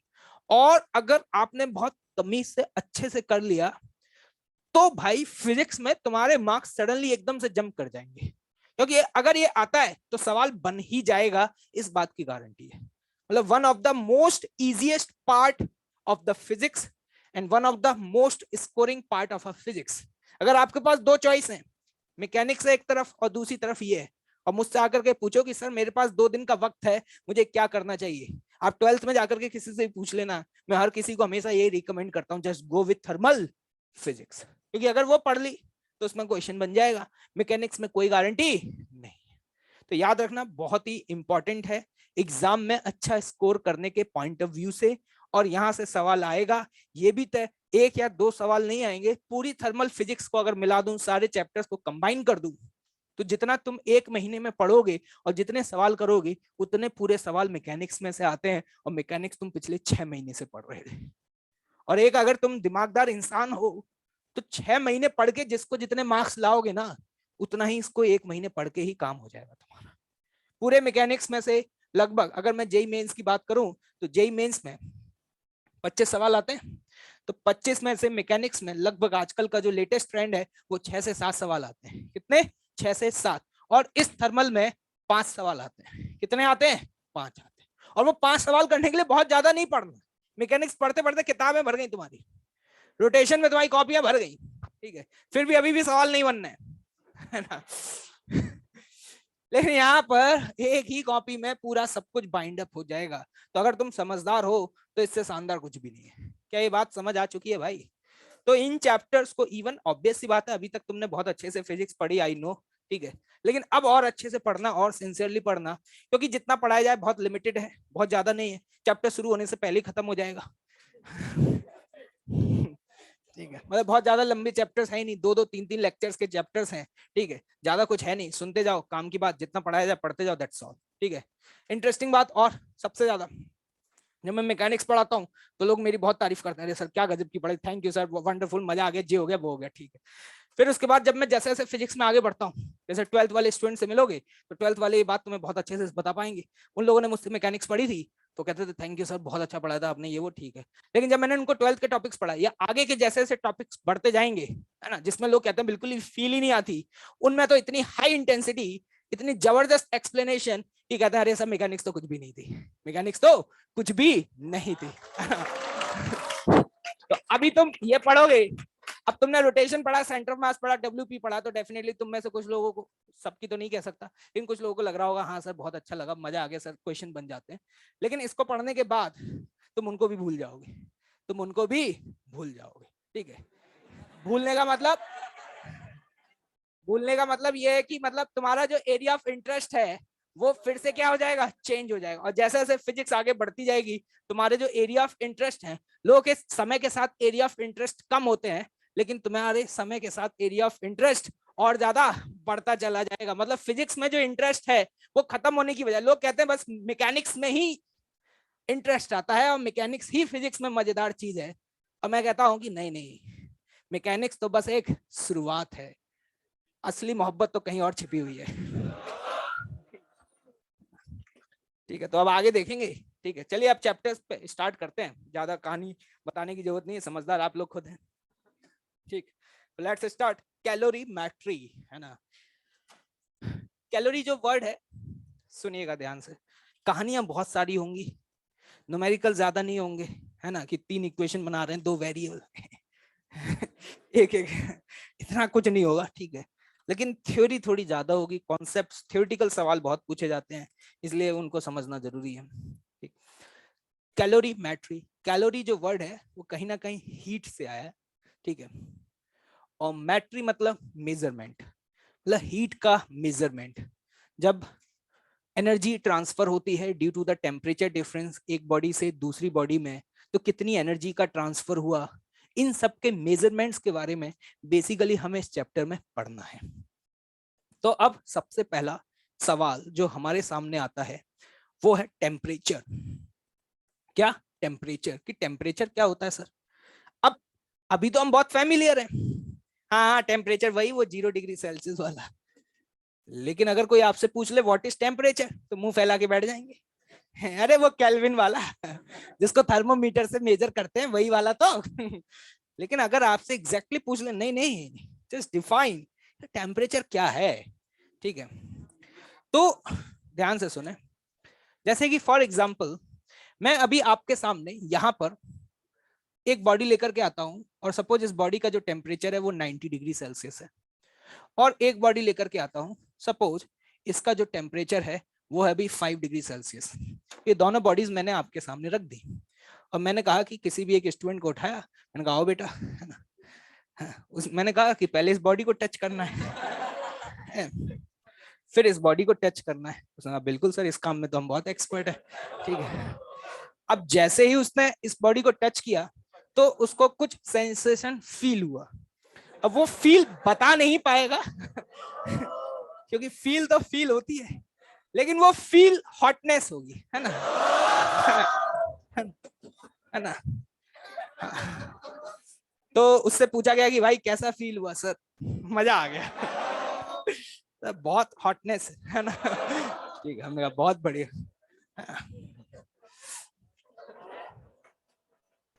ठीक, हमने कहा ठीक है चलो भाई, अब हॉटनेस है तो चिल्ड तो करना ही पड़ेगा। फिर बोला गया कि भाई अब इस बॉडी को क्या करो, टच करो। जैसे इस बॉडी को टच किया, फिर उसे बॉडी को कुछ सेंसेशंस फील हुए। फिर पूछा गया दोबारा से सवाल कि क्या लग रहा है सर, चिल्ड, कोल्डनेस, कैसा भाई, कोल्डनेस। तो ये जो सेंसेशंस हैं जो वो फील कर रहा है, इन सेंसेशंस को मेजर करने के लिए कोई ना कोई चीज तो बताई जाएगी, क्योंकि फिजिक्स बिना मेजरमेंट के है ही नहीं, बस फील ही ले रहे हैं, बस फील आ रही है सर, बॉडी एक्सेलरेट कर रही है, फील आ रही है, कितना एक्सेलरेशन है जे नहीं पता। अब ऑब्वियस सी बात है, कोई भी फील है तो उस फील को मेजर करना पड़ेगा, क्योंकि physics is all about physical quantities. क्योंकि आपको याद होगा जब ये फिजिक्स स्टार्ट होती है तो लेक्चर नंबर 1 आपको सबसे पहले मैं यही सिखाता हूं, what is physics and what is physical quantity. अगर कोई फिजिकल क्वांटिटी है तो उसको मेजर करना पड़ेगा। मैंने उससे पूछा कैसा लगा, अरे एकदम हॉट, अबे कितना हॉट, एकदम परफेक्ट वाला, और इसको अरे बहुत चिल्ड लग रहा है भाई।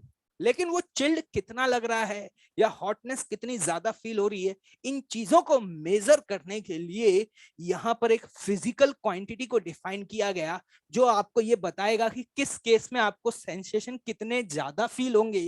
That quantity is what, temperature. क्या ये बात समझ? डेफिनेशन सब बाद में लिखेंगे, सब एक साथ लिखवाऊंगा, सिर्फ माहौल का आनंद लें, कहानियां चल रही हैं देखते जाएं और क्या हो रहा है। बस चैप्टर की अब थीम थोड़ी बदल जाएंगी, है ना। जैसे अभी तक तो ये क्या होता था कि फॉर्मूला होता है टॉक बराबर आई, चलो भैया सवाल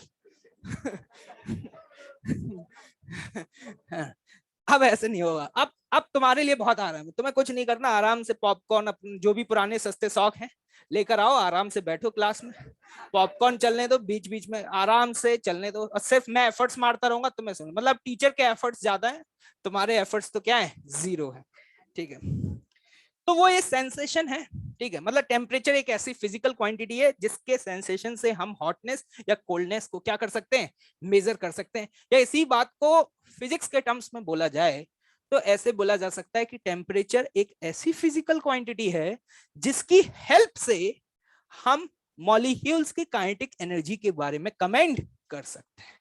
अगर आप माइक्रोस्कोपिक लेवल पे जाकर के देखो कि यार ऐसा इसके अंदर क्या है जो इसके अंदर नहीं है, ऐसा इसके पास क्या है जो इसके पास नहीं है, और माइक्रोस्कोपिक लेवल पे जाकर के तुम देखोगे तो यहां पर जो मॉलिक्यूल्स होंगे वो मॉलिक्यूल्स बहुत तेजी से वाइब्रेट कर रहे होंगे। क्या कर रहे होंगे, बहुत तेजी से वाइब्रेट कर रहे होंगे। लेकिन यहाँ पे जो मॉलिक्यूल्स होंगे वो उतना तेजी से वाइब्रेट नहीं कर रहे होंगे। केमिस्ट्री के स्टूडेंट हैं तो ये बात समझ में आती है कि जैसे जैसे टेम्परेचर बढ़ाते जाएंगे वैसे वैसे उनकी वाइब्रेशनल काइनेटिक एनर्जी बढ़ती चली जाएगी, और उस वाइब्रेशनल काइनेटिक एनर्जी के कारण ही आपको ये हॉट फील हो रहा है। ठीक है, मतलब जिसका टेम्परेचर ज्यादा होगा for a given solid body, हम ये कह सकते हैं कि उसकी vibrational kinetic energy of a molecules भी क्या होगी, ज्यादा हो। ठीक है सर, समझ आ गया, थैंक यू। आगे बढ़ते हैं। अब बात आती है हीट।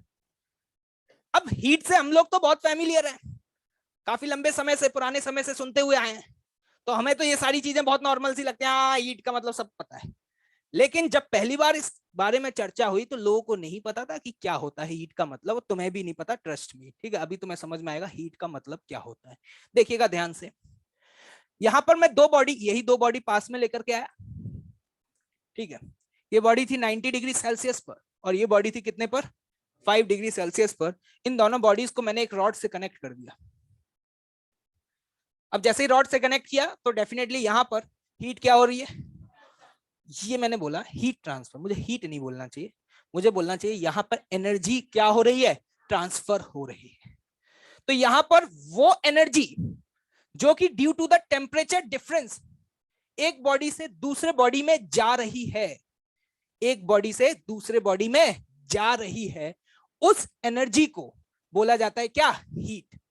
ध्यान से सुनिएगा, मान लो सपोज इसके पास इनिशियली जो टोटल एनर्जी थी, इस बॉडी की कुछ एनर्जी होगी ना अपनी, वो टोटल एनर्जी थी मान लो 100 जूल। कितनी थी बेटा, 100 जूल। और इसके पास जो टोटल एनर्जी थी सपोज वो थी 20 जूल। मैंने जैसे ही बॉडीज को कनेक्ट किया तो यहां से यहां एनर्जी ट्रांसफर हो रही है, और एनर्जी ट्रांसफर होगी तो इसकी एनर्जी कम होगी। तो सपोज कुछ देर बाद इसकी जो एनर्जी है वो 100 से 80 रहेगी। कितनी रह गई, 80। और इसकी जो एनर्जी है वो इस समय कितनी हो गई, 40। तो अगर मैं आपसे ये पूछूं कि यार इसकी एनर्जी कम हो गई तो इसकी हीट एनर्जी क्या है, तो ये क्वेश्चन अपने आप में इलॉजिकल है। तुम ये नहीं कहोगे कि इसकी हीट एनर्जी 80 जूल है, ये 80 जूल तो उसकी इंटरनल एनर्जी है। क्या है भाइयों, इंटरनल एनर्जी। हीट एनर्जी तो वो एनर्जी होती है जो एनर्जी एक बॉडी से दूसरे बॉडी में क्या होती है, ट्रांसमिट होती है।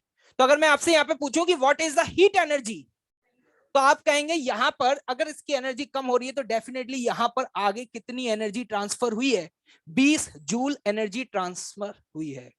तो ये जो 20 जूल है यही हीट है। मतलब माइक्रोस्कोपिक लेवल पर वो अमाउंट ऑफ एनर्जी जो एक बॉडी से दूसरे बॉडी में ट्रांसफर हो रहा है due to the temperature difference, that amount is known as what, heat.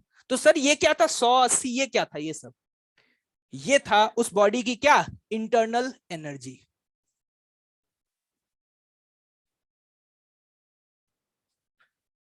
तो आप ये नहीं बोल सकते कि इस बॉडी के पास हीट 40 जूल है, लॉजिकली इन गलत है। इन गलत क्या बोल रहा हूं, लॉजिकली गलत है भाई, है ना, है ना। हीट तो वो एनर्जी है जो एक बॉडी से दूसरे बॉडी में ट्रांसफर हो रही है। अब सुनना ध्यान से, पहले लोगों को नहीं पता था कि क्या है, क्या ट्रांसफर हो रहा है। अभी ये सारी चीजें तुम्हें बहुत अच्छे से समझ में आ रही है, हाँ ठीक है, लॉजिकल बात है, समझ में आ गया।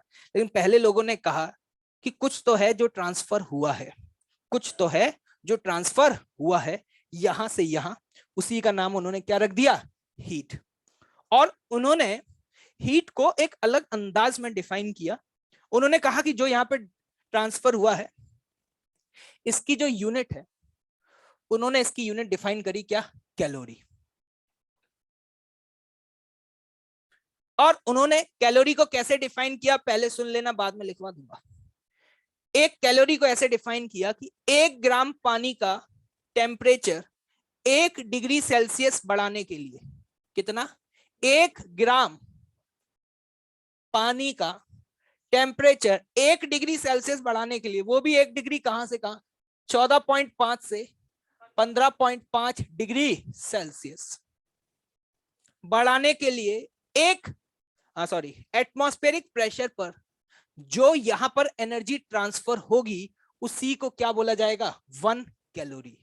1 ग्राम पानी का 1 डिग्री सेल्सियस टेम्परेचर बढ़ाने के लिए जो यहां पर एनर्जी ट्रांसफर हुई, उसी को क्या बोला गया, कैलोरी। या कह सकते हैं जो हीट ट्रांसफर हुई, उसी को क्या बोला गया, calorie.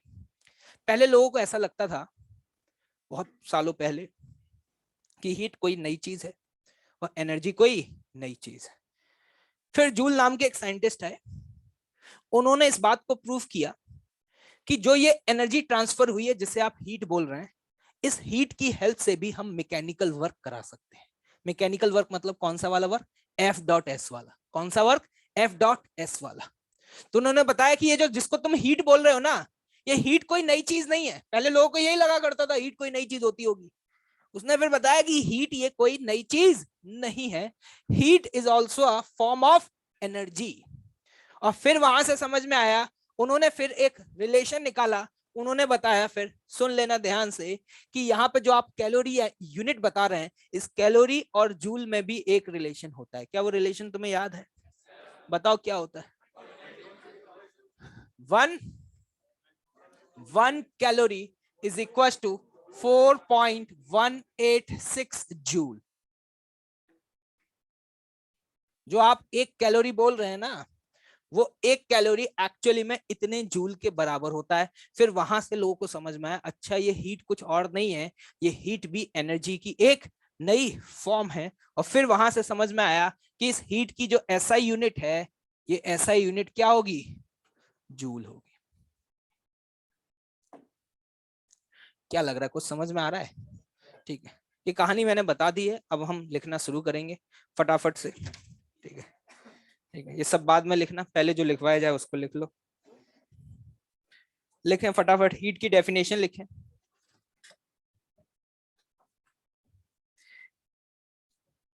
It is a form of energy.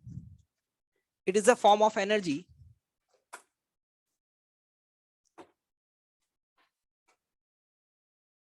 which flow. It is a form of energy which flow from a one body, which flow from a one body to another, from a one body to another, due to the temperature difference. Due to the temperature difference.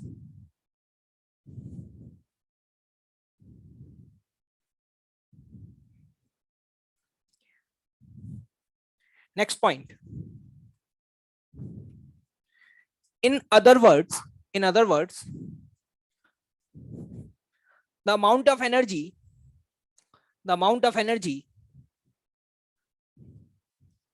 which is transferred, the amount of energy which is transferred at a microscopic level,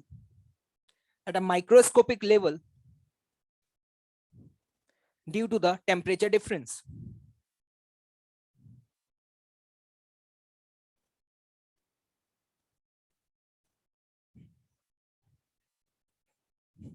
Next point. The term heat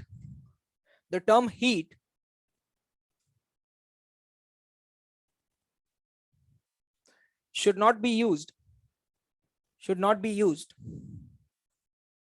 for the energy content of the body. Should not be used for the energy content of the body.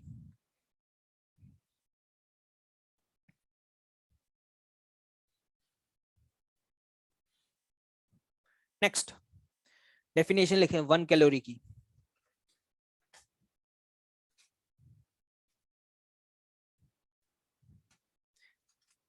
It is the amount of heat. It is the amount of heat which is required to raise the temperature of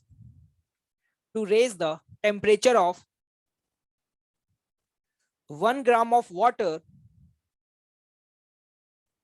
1 gram of water from 14.5 to 15.5 degrees Celsius. 14.5 to 15.5 degrees Celsius under the atmospheric conditions. Under the atmospheric conditions.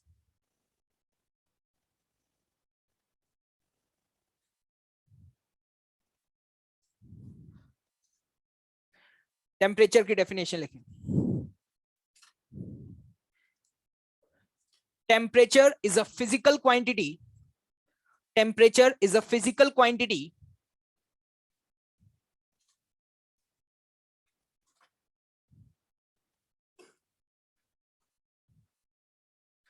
which is used to measure the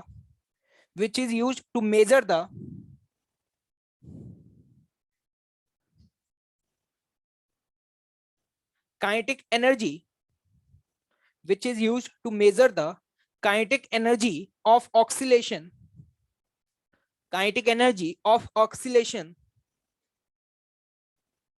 at microscopic level.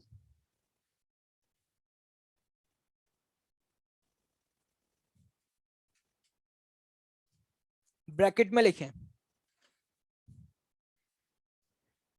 it will measure the coldness or hotness of a body.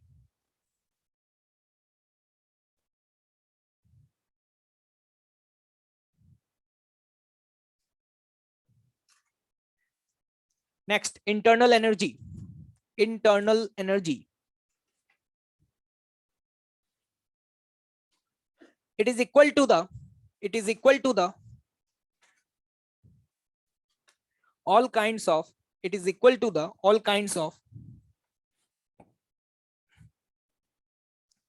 potential and kinetic energy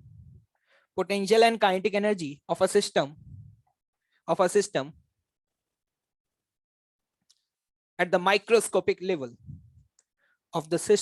at the microscopic level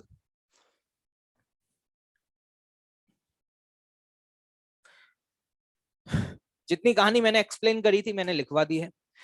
actually मैं यहाँ पर इतनी सारी definitions लिखवाने का main objective ये, मैं चाहूं तो सीधे फॉर्मूला लिख करके भी आगे बढ़ सकता हूं, लेकिन ये ऑब्जर्व किया गया है पिछले कई सालों में इन पर्टिकुलर चैप्टर से कॉन्सेप्चुअल और थ्योरेटिकल सवाल भी बहुत बार पूछे गए। एक बार तो यही पूछ लिया जेईई मेंस में कि वो टेम्परेचर रेंज क्या है जिसपे 1 कैलोरी डिफाइन है। ठीक है, 4 ऑप्शन दिए थे। ठीक है, तो ये भी इसीलिए एक एक चीज इंपॉर्टेंट है, तो आपको जो कुछ भी यहाँ पे काम का लग रहा हो उसको लिख लेना। ठीक है,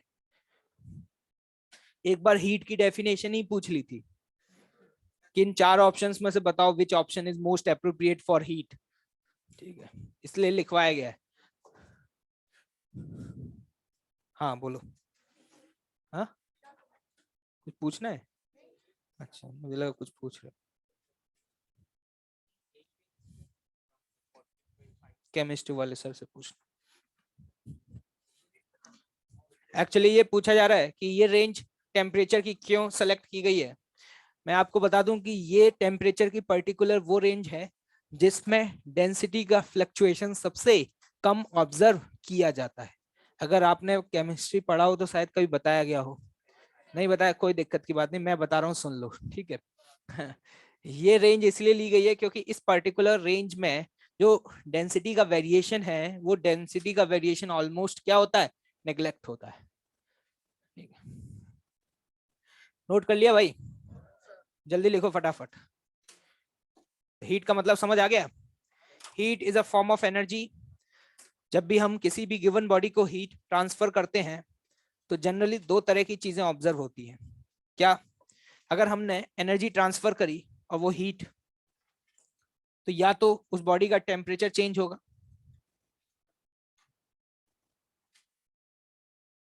क्या चेंज होगा? टेम्परेचर। कभी कभी ये भी ऑब्जर्व किया जाता है कि टेम्परेचर चेंज ही नहीं हो रहा। अगर टेम्परेचर चेंज नहीं हो रहा तो कुछ और है जो चेंज हो रहा है, और वो कुछ और क्या है? वो कुछ और है फेज।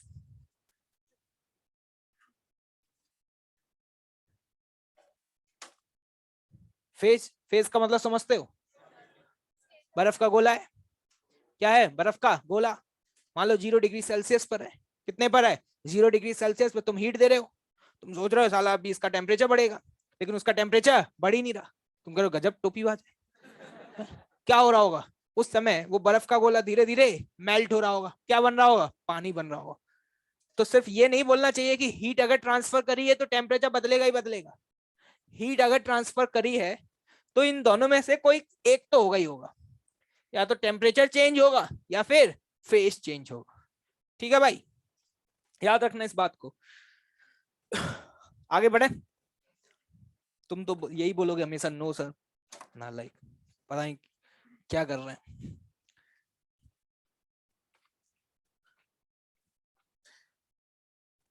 इक्विलिब्रियम वर्ड सुना है? इससे पहले हमने बहुत अलग अलग तरीके के इक्विलिब्रियम पढ़े। ट्रांसलेशनल इक्विलिब्रियम, रोटेशनल इक्विलिब्रियम, फलाना इक्विलिब्रियम, ठीक है, स्टैटिक इक्विलिब्रियम, है ना। लेकिन यहाँ पर भी इक्विलिब्रियम की बात है, लेकिन इस इक्विलिब्रियम का मतलब क्या है? Thermal equilibrium. थर्मल इक्विलिब्रियम, अगर हम ये कहते हैं कि कोई एक सिस्टम दूसरे सिस्टम के साथ थर्मली इक्विलिब्रियम में है, तो इसका मतलब ये होता है कि both of the bodies have a same temperature. उन दोनों बॉडीज का टेम्परेचर क्या है? सेम। ये बात हमेशा याद रखना कि हीट या एनर्जी का ट्रांसफर सिर्फ और सिर्फ तभी होगा जब उन दो बॉडीज के बीच का टेम्परेचर डिफरेंस हो। मान लो कि मैं यहाँ पर एक बॉडी ये लेता हूँ, एक बॉडी ये लेता हूँ। इस बॉडी का टेम्परेचर है 20 डिग्री सेल्सियस और इस बॉडी का टेम्परेचर है 20 डिग्री सेल्सियस। बीच में यहाँ पे रॉड लगा दी। जल्दी से बताओ यहाँ से यहाँ एनर्जी का ट्रांसफर होगा या नहीं होगा? हाँ, नहीं होगा। अगर दो बॉडी सेम टेम्परेचर पर हैं, सुन लेना ध्यान से, गलती करोगे मुझे मालूम है, तुम्हें लग तो रहा हो कितनी छोटी सी बात है सर, इतनी छोटी छोटी बातों को बार बार क्यों रिपीट कर रहे हैं? क्योंकि यही है जो लोग बहुत कैजुअल एटीट्यूड के साथ पढ़ते हैं, ये जो पढ़ा हुआ है वहां क्या बता रहा है ना, फिर आगे जाके फैल जाएंगे। ठीक है, अगर दो बॉडीज का टेम्परेचर सेम है तो उन दो बॉडीज में हीट का ट्रांसफर नहीं होगा, दैट्स ऑल। तो इसका मतलब ये कह सकते हैं कि ये बॉडी ए और बी दोनों एक दूसरे के साथ किस में है? थर्मल इक्विलिब्रियम में। क्या ये बात क्लियर है? लिखो फटाफट इसको।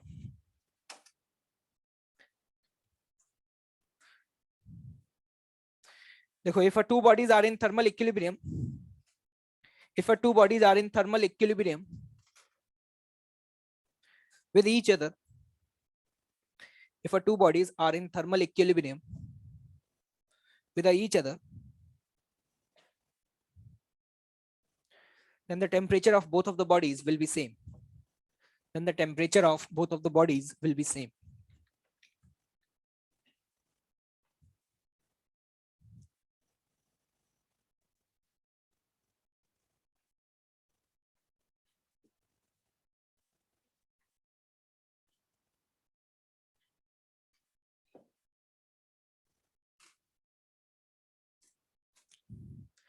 Zeroth laws of thermodynamics. Zeroth जो वर्ड है वो जीरो से चुराया गया।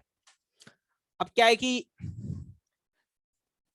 इस नाम के पीछे भी एक कहानी है, वो कहानी थोड़ी देर बाद बताऊंगा। पहले जीरोथ लॉज ऑफ थर्मोडायनेमिक्स क्या है उसको समझ लेते हैं। जीरोथ लॉज ऑफ थर्मोडायनेमिक्स ये कहता है कि मान लो ये आपके पास एक बॉडी है ए और दूसरी बॉडी है बी। ए और बी थर्मल इक्विलिब्रियम में है। किसमें भाई? थर्मल इक्विलिब्रियम में। और जो बॉडी बी है और जो बॉडी सी है, एक और बॉडी लिया है सी, और ये देखा गया कि बी बॉडी सी के साथ भी किसमें है? थर्मल इक्विलिब्रियम में। ए बॉडी बी के साथ थर्मल इक्विलिब्रियम में है। फिर हमने ऑब्जर्व किया कि जो बी बॉडी है वो सी के साथ थर्मल इक्विलिब्रियम में है। तो जीरोथ लॉज ऑफ थर्मोडायनेमिक्स आपको ये कहता है कि जो ए बॉडी है वो सी के साथ भी थर्मल इक्विलिब्रियम में।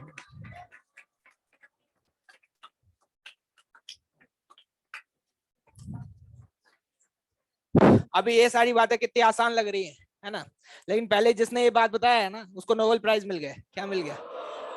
तुम अगर उस समय पैदा हुए होते तो घर में आज तुम्हारे 20-25 नोबेल प्राइज लटक रहे होते, साथ में तुम भी लटक रहे होते, क्योंकि तुम अभी जिंदा नहीं होते। ठीक है ना, बहुत सिंपल सी बात है। अब इतनी फंडामेंटल बात भाई, लेकिन किसी ने बताई है तो उस समय तो इज्जत देनी पड़ेगी। उस समय तो हर कोई जो भी बता दे उसको अवार्ड मिल जाता था, क्योंकि लोगों को कुछ पता ही नहीं था, है ना। जो बताया बराबर है में भाई नोबेल प्राइज। तुम्हें कितना ऐसा लगता हो ये तो बहुत कॉमन चीज है ना। मोमेंटम बढ़ाओ एम बी, अरे वाह भाई क्या बताया है ना। तो अब सुनना ध्यान से। अब एक्चुअली में ये बात जब बताई गई, मतलब ये लॉ जब आया, ये लॉ आया फर्स्ट लॉ ऑफ थर्मोडायनेमिक्स के बाद। फर्स्ट लॉ ऑफ थर्मोडायनेमिक्स हम आगे जाकर के पढ़ेंगे, लेकिन फर्स्ट लॉ ऑफ थर्मोडायनेमिक्स के बाद ये लॉ आया, तो अब इसका नाम सेकंड रखें या तो। लेकिन ये लॉ फर्स्ट वाले से भी ज्यादा बेसिक था। फर्स्ट लॉ में तो फिर भी थोड़ी अच्छी बातें की गई थी, अब इसमें ऐसा कुछ था नहीं, ये बिल्कुल ही जीरो लेवल पे था। तो लोगों ने कहा इसका नाम जीरो ही रख देते हैं भाई। इसलिए इसका नाम क्या पड़ गया? Zeroth laws of thermodynamics. ठीक है भाई, लेकिन फटाफट से एक statement. If A and B are in thermal equilibrium, if A and B are in thermal equilibrium with each other, if A and B are in thermal equilibrium with each other, and B and C are also in thermal equilibrium, B and C are also in thermal equilibrium with each other,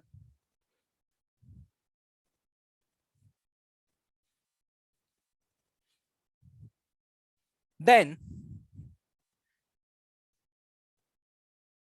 body A and C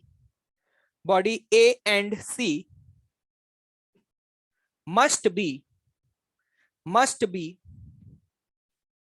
in thermal equilibrium,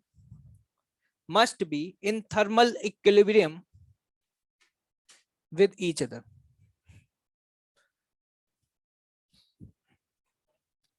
Must be in thermal equilibrium with each other.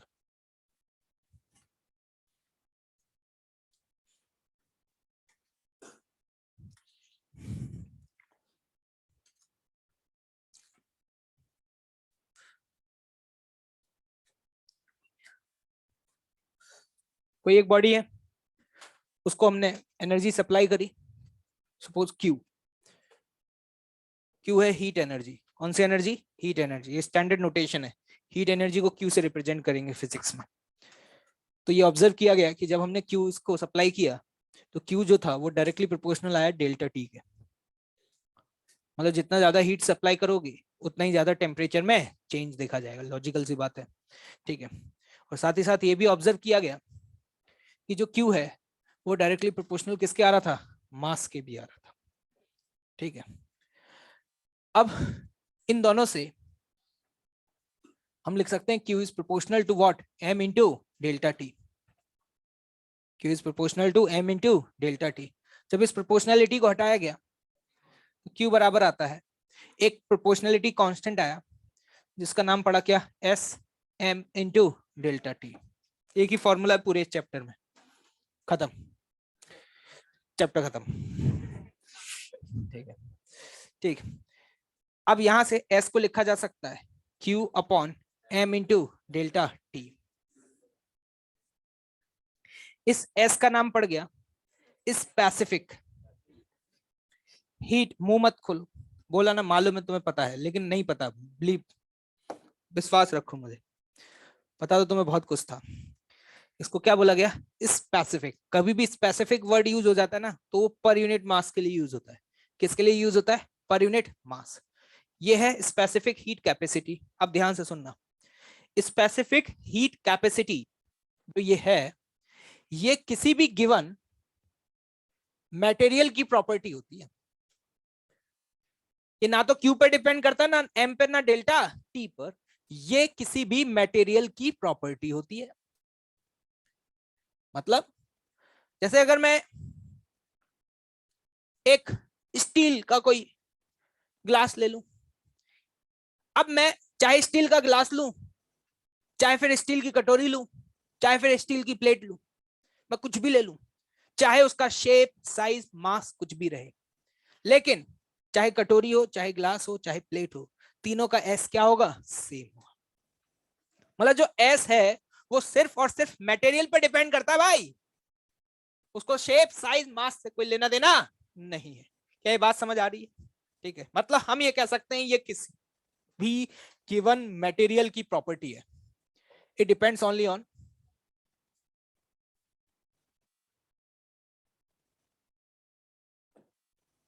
ठीक। दुनिया में कहीं भी चले जाओ, अगर आपने same steel ली है तो चाहे यूएस में चले जाओ, चाहे इंडिया में चले जाओ, एस की वैल्यू तो क्या रहेगी? सेम। ये बिल्कुल वही कहानी है जैसे डेंसिटी। डेंसिटी भी तो ऐसा ही है ना भाई, कि डेंसिटी मास या वॉल्यूम इन सब पे डिपेंड करता है क्या? नहीं करता। तो उसी तरीके से स्पेसिफिक हीट कैपेसिटी भी किसी भी गिवन मटेरियल की प्रॉपर्टी होती है। लोगों ने कहा ठीक है अच्छा है, ज्यादा स्टाइल नहीं। डेफिनेशन क्या है इसकी? लोगों ने बोला कि इसकी डेफिनेशन क्या है। मैंने कहा डेफिनेशन अभी बताते हैं। देखो, स्पेसिफिक हीट कैपेसिटी को ऐसे डिफाइन किया जा सकता है, ये वो अमाउंट है एनर्जी का जो मुझे किसी एक यूनिट मास, एम की वैल्यू क्या ले लूं? यूनिट। यूनिट मतलब 1। एक यूनिट मास का टेम्परेचर बाय 1 डिग्री सेल्सियस, कितना? 1 डिग्री सेल्सियस बढ़ाने के लिए जितना देना पड़ेगा, दैट इज व्हाट? एस। मतलब it is the amount of heat which is required to increase the temperature of 1 unit mass by 1 degree Celsius. क्या ये बात समझ आ रही है? तो जल्दी से फटाफट से स्पेसिफिक हीट कैपेसिटी की डेफिनेशन लिखें। It is the amount of heat required, it is the amount of heat required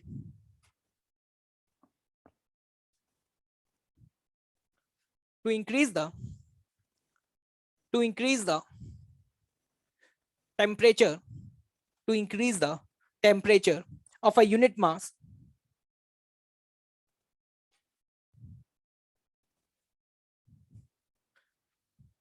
by 1 degree Celsius or 1 Kelvin, by 1 degree Celsius or 1 Kelvin.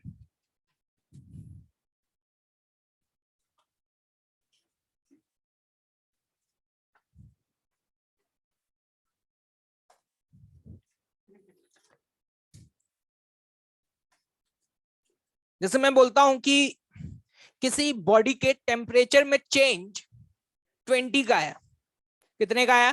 20 का। तो कुछ गधे सबसे पहला सवाल ये पूछते हैं कि सर ये 20 का जो चेंज है वो डिग्री सेल्सियस में या केल्विन में? है ना? सवाल उनका बिल्कुल सही है, क्योंकि डिग्री सेल्सियस और केल्विन तो अलग अलग स्केल है। लेकिन जब मैं बोल रहा हूँ 20 का चेंज आया है, तो वो डिग्री में भी सेम आएगा और केल्विन में भी सेम आएगा। नहीं आया होगा समझ? जैसे कि ध्यान से देखना, एक बॉडी है जिसका टेम्परेचर पहले था 25 डिग्री सेल्सियस, और ये 25 से कितना कर दिया गया? 45 डिग्री सेल्सियस। कितने का चेंज आया बेटा? है 20 का चेंज आया। क्या ये बात सभी को क्लियर है? बहुत बढ़िया। लेकिन एक जनाब एकदम से उछल के खड़े हो गए, बिल्लू भैया केल्विन में बात करेंगे हम। हमने कहा ठीक है, केल्विन भी एक लीनियर स्केल ही है।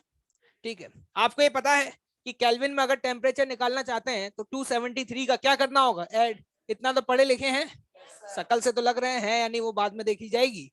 ठीक है, तो अगर मैं केल्विन में बात करूं तो मैं कहूंगा कि इनिशियली बॉडी का टेम्परेचर था 298 केल्विन। सही लिखा है भाई? देख लेना, प्लस माइनस तुम्हारा थोड़ा ज्यादा स्ट्रांग है। ठीक है, अब यहां से 45 कर दिया गया। 45 करने का मतलब कितना कर दिया गया? 318 केल्विन।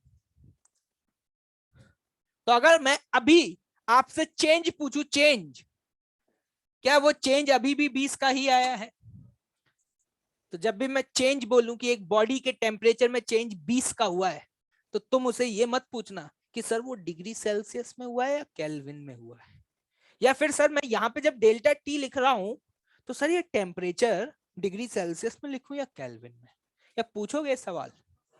ये चेंज तो चेंज है, चाहे डिग्री सेल्सियस में लिखो चाहे केल्विन में, ये वैल्यू तो हर बार क्या आएगी, सेम है। करीब सोच रहे हैं यार बात तो गलत है, 273 ऐड कर दिया फिर भी फर्क नहीं पड़ा। पीछे वाले तो कह रहे हैं रिसर्च करनी पड़ेगी, इसमें तो एक मैं भी लॉ निकाल सकता हूँ। ठीक है भाई, अब देखना ध्यान से।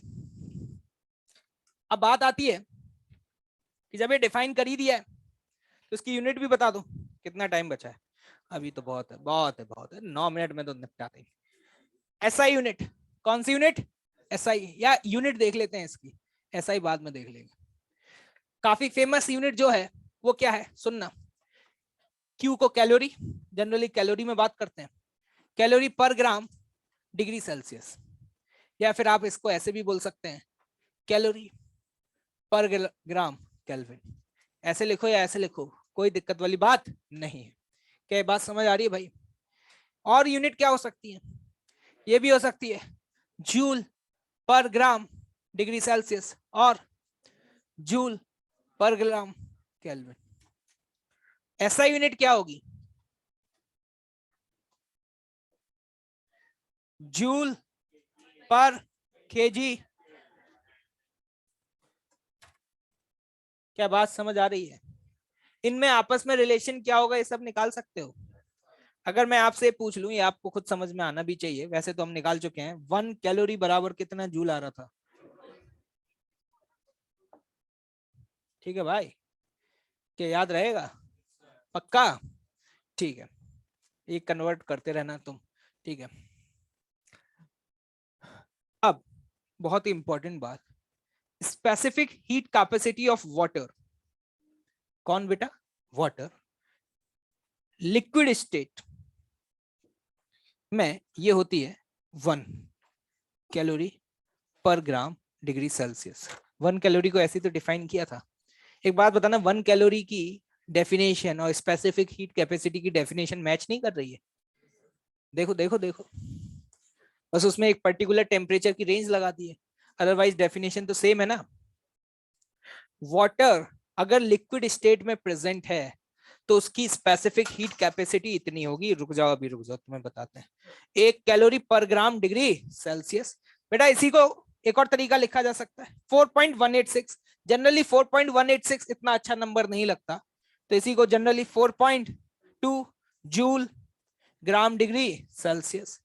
एक और यूनिट, ऐसा यूनिट अगर ग्राम को केजी में कन्वर्ट कर दें, किसमें, केजी में, तो इसको लिखा जा सकता है 4200 जूल पर केजी डिग्री सेल्सियस या केल्विन, जो चाहे। ये आपको याद रखना है।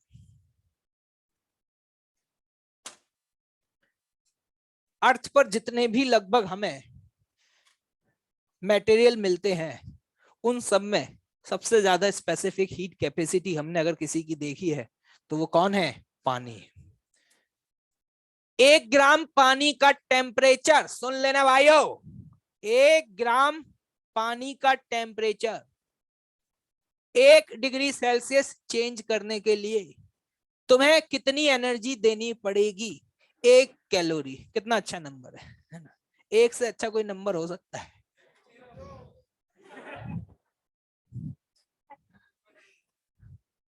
क्या ये बात क्लियर है भाई? इंटरेस्टिंग बात ऐसा है कि जो स्पेसिफिक हीट कैपेसिटी है वो मटेरियल पे तो डिपेंड करती है, साथ ही साथ उसके फेज पे भी डिपेंड करती है। अगर ये पानी बर्फ होता, कौन होता बेटे, बर्फ होता, आइस, तो इसकी स्पेसिफिक हीट कैपेसिटी कितनी होती, 0.5 कैलोरी पर ग्राम केल्विन। ये याद रखना, क्या रखना, याद। पानी की एस होती है 1 और आइस की होती है 0.5, यूनिट भी याद रखना, फैल जाओ पता चले यूनिट में। ठीक है, आज की कहानी यहीं तक है और इसके आगे की चर्चा करेंगे अगली क्लास में, सवालों को सॉल्व करेंगे और उसके बाद आगे बढ़ेंगे। होमवर्क तो आई थिंक मैं दे ही चुका हूं, तो भाई होमवर्क कंप्लीट कर लेना और साथ ही साथ अब जल्दी से रोटेशनल को बाइंड अप करना शुरू करो, क्योंकि 1-2 दिन बाद इसका होमवर्क मिलना शुरू हो जाएगा, फिर तो भूल ही जाओगे, क्योंकि तुम्हारी आदत है, एक एटीट्यूड है कि एक बार आगे बढ़ गए तो पीछे मुड़ के देखने की आदत नहीं है। ठीक है,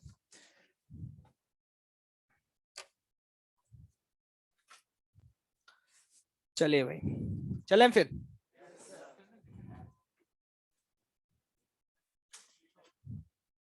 कल वॉलेट यहीं रह गया था,